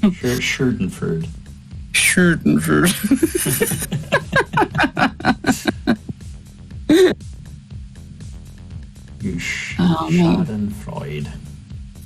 Shady friend. That's what that means. Shady friend, you shady friend. Oh, so has anyone else got any last thoughts on their Infest experiences that they want to throw in, whether it is their journey home, their soundtrack to their journey home, any inflatable friends that they met on their journey home? Any bands that you saw that we haven't mentioned, because we didn't see all of them? Yeah, that's a good point. Any other more bands you want to throw in the mix?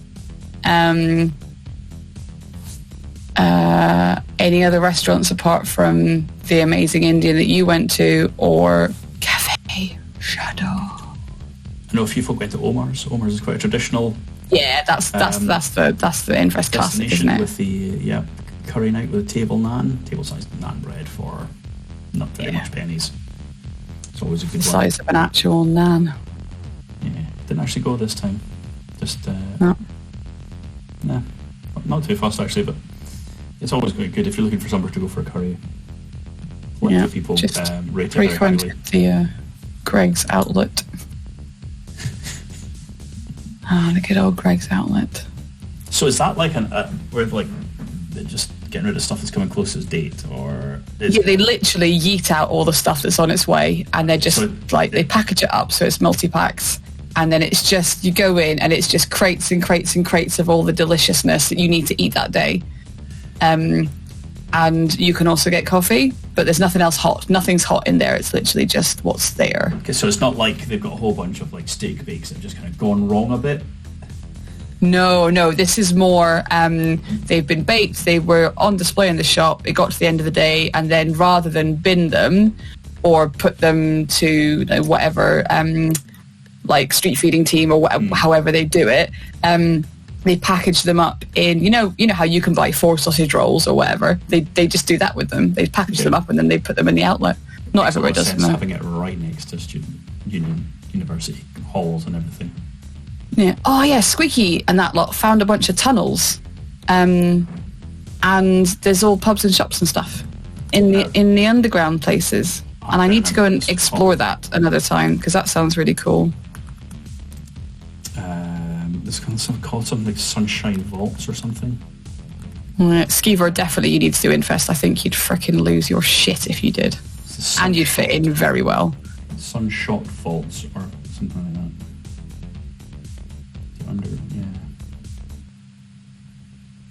The underground quarter, Sunbridge Wells, maybe it. A lot of people spoke very highly of it. Personally, I was just focused on staying on the campus, and there was everything I needed for the weekend was there because the catering was amazing. So I was happy enough with that and didn't really want to go wandering too far. Yeah, it is the biggest. It's a weekend when there's a lot on. Well, Skver was the gathering, and cast spells on people, so don't cross her. There's also big Leeds and Reading festivals, a whole bunch of other stuff, loads of stuff. Feral, to reflect on your past experience, I was talking earlier about my anxieties about going because the last time I had been to anything like that, I was 14 years ago. I was very different. Life was very different. Everything was very different. And as many other people have, we've spoken about, everyone is so much older now. So much older. Life has changed and things have moved on. We're all very different people. Some people are still dicks. Dicks exist. That's the thing. But overwhelmingly, yeah, he's one of them. Overwhelmingly, and I mean overwhelmingly, the experience is so incredibly positive. There is just kindness and helping. So much so, even the man who came to fix the radiator in my room gave me a fucking hug, right? That is the level of kindness there's at Infest. It's, there's something there for everybody. And I would say if you're feeling anxious, particularly about scene stuff or whatever, maybe try and park that a bit because there's space for everyone, and there's space to be whatever you are, and it's okay. It's okay for them to be there as well. They can do their thing, and they're very welcome to do their thing. That's cool. But you're cool to do your thing too. It's okay. Have fun. The end. No, so I had a similar sort of thing where I've had some less than positive experiences with some people at Infest, and actually I had an amazing time because there are so many nice people there now, and you just don't hang out with the people that piss you off or you don't get on with. There's enough. It's more than enough people to kick about with. Plus we'll be there, probably. 2 of us, I imagine. I don't know, I might not. I know. Oh, I'm not going either then if you're not going. Oh, fuck it. If you're not going, I'm not going. If I'm not going, you're not going. That's it. It's dead. Infest's over. Sorry, peeps. We've ruined it. Mic drop. That's it. And that was the last one. Well, Squeaky's going, so she'll be on her own. Sat there going, wait, what happened to Infest? They cancelled it because Virtual Goth Night's not coming anymore. The whole student townhouse to herself. At least there's no party. I'll get some sleep. You just have to have an after party just to see people. But there's no pre-party, so how can you have an after party if there's no pre-party? That's true. Sleep in a different room every night. It's only just do like a tour. It's like, sleep in one room, nap in the next. And this is where I keep my snacks. This is where I do my filming. Because apparently you need a room for that, if you're me. That's what I was surprised at. The block that we used to, one of the blocks we used to kind of get allocated regularly for our group is now a whole bunch of offices. Yeah. Oh, that's different. Weird. Okay. And Feral, if Verms is playing, frankly, I expect you all to come. And we all have to wear T-shirts with his face on and wave little flags and have vuvuzelas and possibly, I don't know, some other confetti cannon or some shit to fire off so that everyone's like, who the fuck is this guy? And we're like, we know that guy. That'd be cool. Yeah, I think it's going to be interesting to see the bands for next year. There's always, you need that balance of bands that people know and kind of your absolute headliners. But also one of the great things about Infest is the variety of smaller bands and styles from them that I've never heard of them before.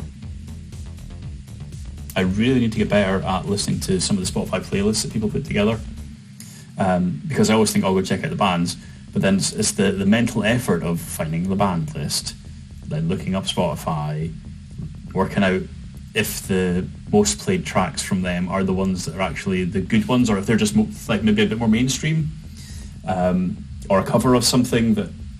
But then some people, they do spend a lot of time on this and curate some playlists. So and next year I need to actually plan ahead and have a bit of a listen. Plan ahead. Yep. Plan ahead. Write a packing list. A what? No. Yeah, no. Actually, I didn't even write a packing list. I threw some things in a bag, but mostly it was tripods and walking sticks and memory foam topper for my fucking mattress.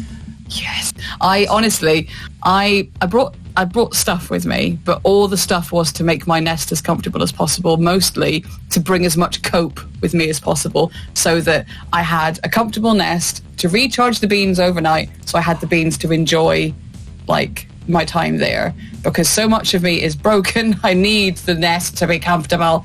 So memory foam topper, my little kettle, all my meds and all my periphery meds, my hot water bottle. I had all the shit, but it also meant that if anyone needed anything, I also had the stuff for them as well.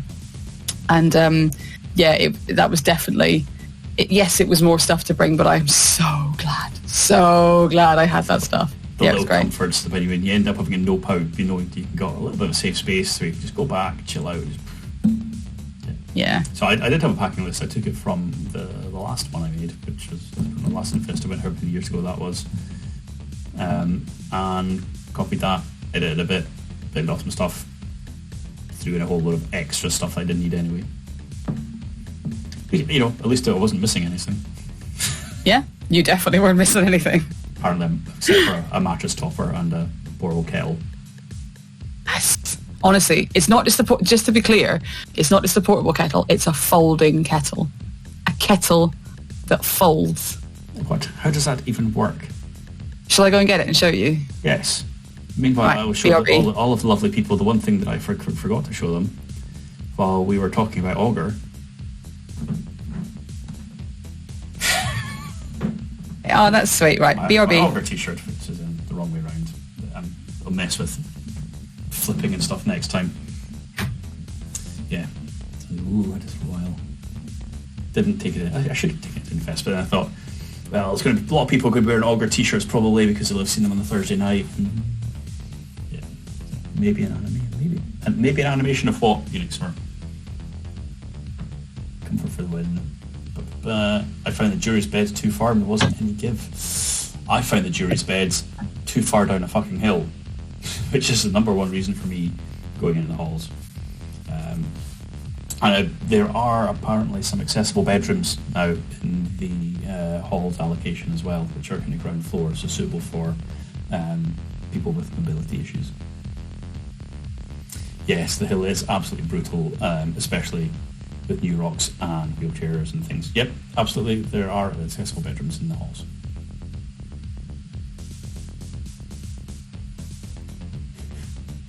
Trying to look up more stuff. It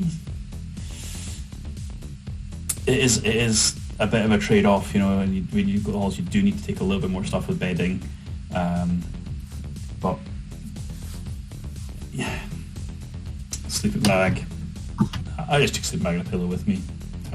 Not a huge amount of other stuff.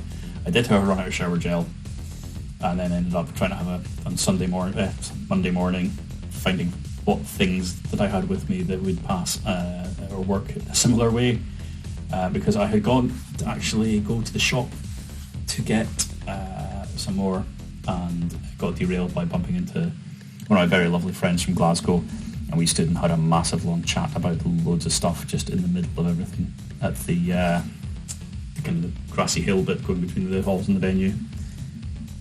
Yes, kitchens are an absolute must these days for me if I'm going somewhere. Well, not absolute must, but I prefer to have one because I'm very much in favour of staying somewhere where, if it's some ridiculous time at night, I can just have some toast.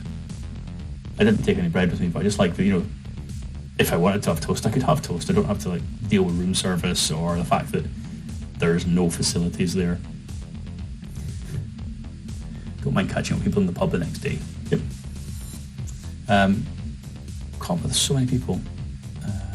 A whole bunch of folk I know from Manchester, Birmingham, Edinburgh, Glasgow, London, all over the place. And met a couple of other streamers from Twitch. So there was definitely a few around. Nachdraf and Fritz and Dervasser were playing back to back on the Friday night, but I didn't actually catch up with them they sat there next to me on Sunday because we had some mutual friends. Started chatting with them, and that was really good. So they were talking. They were saying, "Oh, we should do something together." I'm like, "Okay, right, cool. Let's do some stuff." I also saw Katala Mode, who regularly plays Infest. She was dotting around. Some fantastic techno kind of sets from her. Really like her music. Very, very talented DJ. So hang on, let's see this folding kettle. That looks like some kind of squash duck.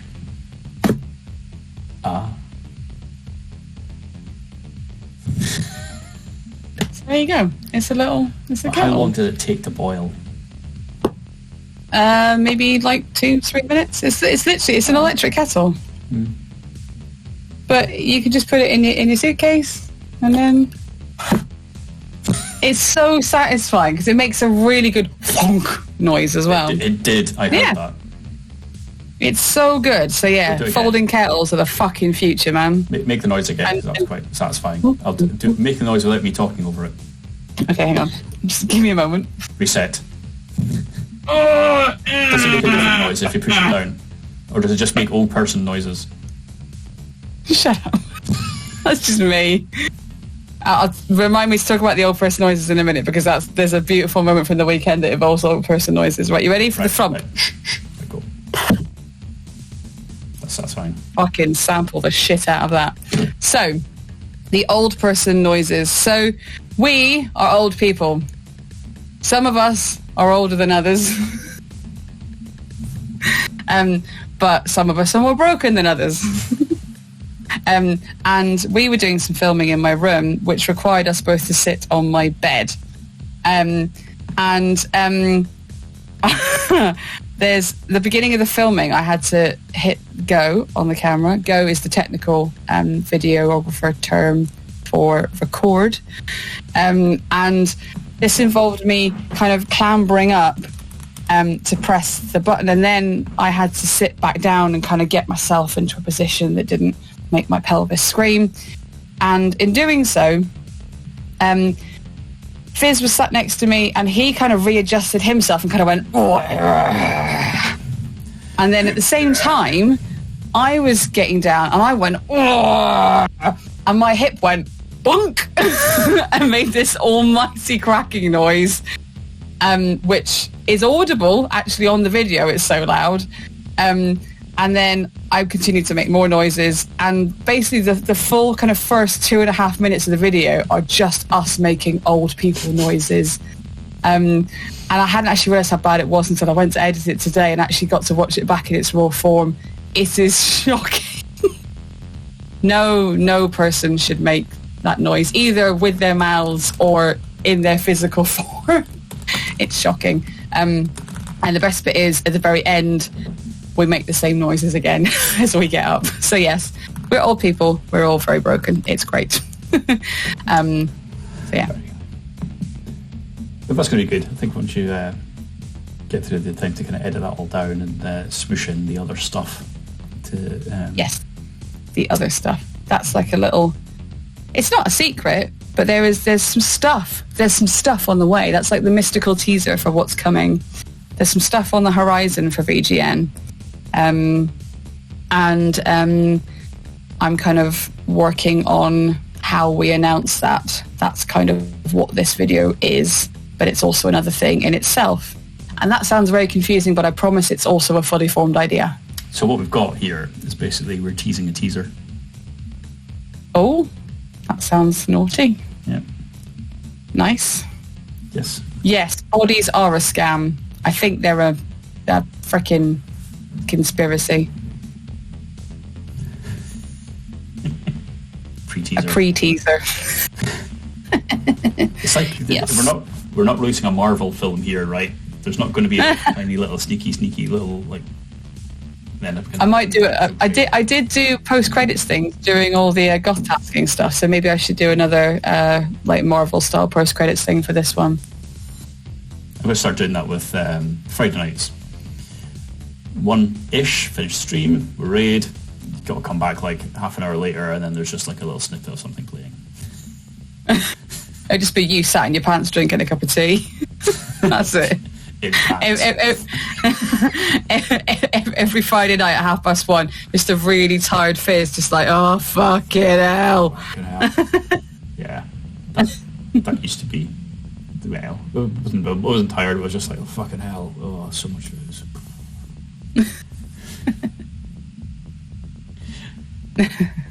No. Or, yes, we're tired, or just a loop of the green screen dancing dickhead. What, isn't that what the end hype train's for? No, the end hype train is there to get you to play more music. It's not to fucking put this bell end up on the screen doing the I need to wire that up to a reward so that people can make that happen independently. I was really hoping that at the VGN meetup at Infest we could get up the green screen, and people could film their own green screen motherfucker dance, so that you could have like a library of VGNers to choose from as a stream overlay. But sadly, no. I managed to bring the green screen. I brought my T-bar green screen backdrop. I did not bring any of my clamps because recently I filed them away in a very organised fashion and forgot to take them out of the filed away organised place. I kind of feel like if you start taking your green screen everywhere, it's going to be like every significant VGN event will be like a wedding with a photo booth. Yeah. Just an opportunity to be a green screen motherfucker person. Yeah. But maybe we should take your green screen because it's slightly more compact than mine because mine is significant. Mine is quite significant, but it's also still folded up. So it's in the original shipping folded upness. I was meaning the one you're using just now. We could stealthily use that. Possibly. Yes. Yeah. Yes. That's a pointless behind-the-scenes little bit of chat for you there. Oink. Yeah. Right. So. Oh yeah, sorry.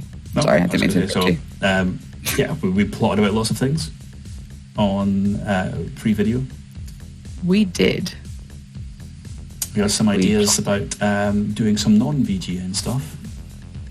These kind of arty, projecty stuff, but weren't quite sure what. And thought it would be really cool to get some people involved. Depending on what kind of stuff people want to do or have interested in or have skills in. Just a kind of collab project type stuff. So I think we'll maybe look at setting something up, set up a specific channel for that on Discord in the near future. Once we have some outline ideas that maybe need a bit of fleshing out that people can get involved in. Yeah, just kind of, we'll I don't know whether this is the place to discuss that more. I don't know if like actually expanding on that would be a good thing to do. What do you think?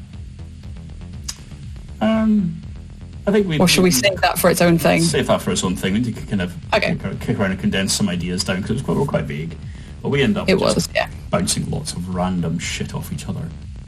A lot of random stuff. We did. So we need to work out actually which ones of these can be real things and which one of these would be way too much effort. Yeah. What is plausible, what is possible, all that bullshit. Yeah, so other non-VGN stuff coming from out of the community led, maybe. We should see. We shall see. I've just seen Skeever saying that their dog learned early in his life that humans make noises when they lay down and when trying to get up again.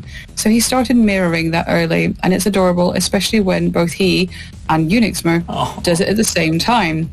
This is wonderful, and also reminds me of the fact that an old manager of mine, back in retail land, I used to work in Ann Summers. She was absolutely freaking amazing, but she had a little kid. They lived with her parents, so the kid's grandparents, right? Yeah. The kid was like 3 years old and spent a lot of its kind of time, that's a really awful thing to call a child, her time with the grandparents. And the grandparents obviously were older and a bit in the way they got up and down, and also learnt young that that's just the noise that you make. So this 3-year-old girl made noises every time she got up and down. Not because she was in any pain, but just because that's the noise you make when you get up and down. And it was bloody brilliant. I loved it. It was so good. That's one of my friends famously once said that you can tell you're getting old when you start making noises when you stand up and sit down. It's like, yes. Yeah. And Squeaky has just reminded me of something very important, which is work in the morning. Some of us, not you, some of us have day jobs to do. So, yes. Well, I do have a day job, just to be clear. That wasn't a dig at me for being unemployed. Day job to do tomorrow. There we go. Yeah, I was just sensible enough to know that being a beanless fiend, I booked both today and tomorrow off work so that I could just lie here going, fuck, which has been much needed. So tomorrow will be a day of fuck, and possibly some more quality time with the kettle. It's been delightful, though. Thank you so much for chatting with us, people. We've enjoyed your company very much. Yeah. Should we do this sort of thing again? Do people think? Have you enjoyed watching us chat shit and being involved in the conversation? What do you think, peeps? Tell us your thoughts. It's that delay thing. I'm like, no, if we just let's just sit and stare at the watch of the chat, waiting for people to say things. Yeah. And then it's like absolutely dead air. Okay, Squeaky enjoyed it. Feral, Belle, Square, Lexi. Okay, maybe if we have something a bit more like talking about events. So we spent a good portion of this chatting about Infest. We need to work out what else we can talk about. There's plenty of shit we can talk about. I think there's one thing that you and I have firmly, absolutely set in stone this weekend, is that you and I can chat an absolute load of bollocks. So we can maybe talk around album releases and other such things in a way that maybe is slightly more refined than we have done this evening. But yeah, let's do this again. But yeah, Cornetto night, we can do that again. Yeah. I'm glad you've enjoyed it, though. It's not just us waxing lyrical for no fucking reason. we kind of decided, we spoke about this, was it like late on Sunday? Or it was late on Sunday. It was like, actually, we could do a quick stream, just to unbox Infest and the things that went down, what we liked, what we didn't like, see what other people got involved with, just kind of chat around it. And I was like, I could probably throw something together, because this is not my usual tech setup. It's completely different. But I've been dicking about with some stuff anyway, so it's kind of... It was kind of half there, so it wasn't as much effort. But that's why the overlay that you can see around us is a little bit rough and ready, because I chucked it together about half an hour earlier. So, anyway. Squeaky says, love a VGN radio show, which is great for me, because my kind of thing is that I've always done radio shows. So I would quite happily do a tunes and chat shit thing. I could tell, especially when you went, Café J'adore. Yeah, my long radio career was all about going Café J'adore. I can tell you've lent your voice to many adverts for. I am that jingle bitch. Yes. Yeah. So when you say VGN radio speaker, you mean like kind of mix of chat and music, pure just kind of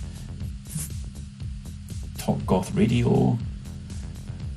What's the deal with that? I mean, many years ago, we tried to do a small project. I say small, actually probably would have been massive. Two of the people involved with that were myself and Verms. The end goal was to have a local radio station. So in the local areas, one of the major channels is called North Sound. So North Sound 1, North Sound 2. Random fact, my dad started North Sound. Yeah, he was one of the team that started North Sound, so there's a random pointless fact for you. Well, our radio station was going to be called Goth Sound 1. Which we were entirely... That's heckin' cute! Oh, I love it! That was the working title for the project. Aww. But then we printed out things like the license application for your bandwidth, which is like yay thick. It's like, this is an awful lot of effort, and the whole thing fell apart. But yeah, it was kind of one of those kind of projects. Like, let's do something. It'll be really easy. Yeah. Do you want to know what the name of my first radio show was? Go. Almost an hour of goat herding with Mr. Cheese and Mrs. Sainsbury's. Almost an hour. Almost an hour, yeah. That was my school radio station at Hazelhead Academy in Aberdeen. We had one CD deck, 2 tape decks, and a vinyl deck, which I made all the jingles on. It was freaking great. I loved that. Oh, so we broadcast. Yeah. I was a local radio station youth team member ages ago. So actually, so what we're doing, we're using Discord for this just now, but we could easily add in additional peeps next time as well. So that's all. There's plenty of options.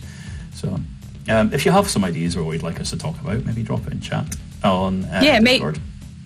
If there's like a subject you want us to chat shit about, or if it's like there's an album coming out that you have heard on your radar, maybe throw it our way and we'll chat shit about that. Or I don't know, like even like goth fashion releases and stuff. We could do like I wouldn't do a rip down because I don't do bitching. That's not my style. But like just talking about cool goth shit, I'm down with that. Yeah. That'd be nice.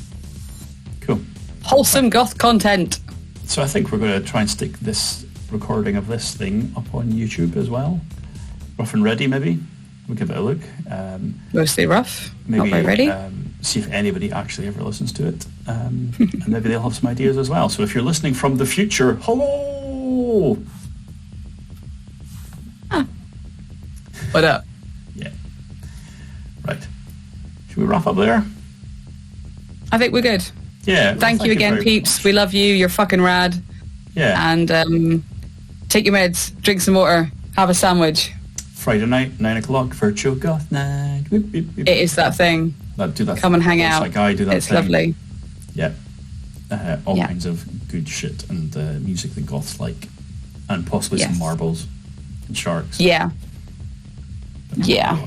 Oh, actually, before we go, I need to show one thing on stream, okay?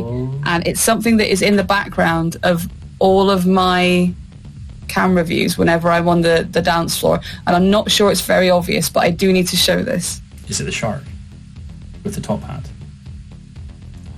What is it? What is it? It is a shark with a top hat.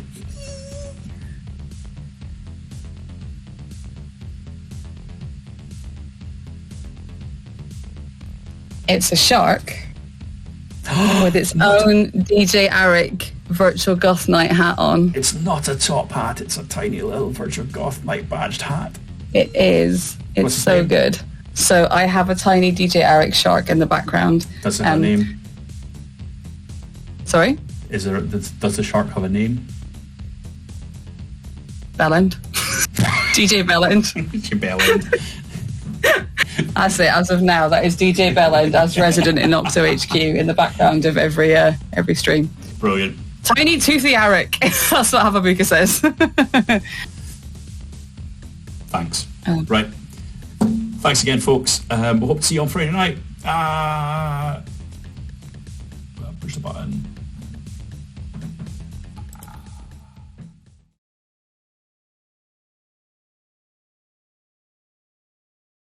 Wait. We're back. Where we're raiding. We need to raid. Can't just end the stream. So this is not like a... Oh, let's find someone nice. Who's on? Let's raid Simple's music. Simples? Yeah. Okay. They're nice peeps. Okay, but with Simples. Type the thing. Oof. There we go. Do the command. The rage has been created. Right. Beautiful. We're going to spear again. Bye.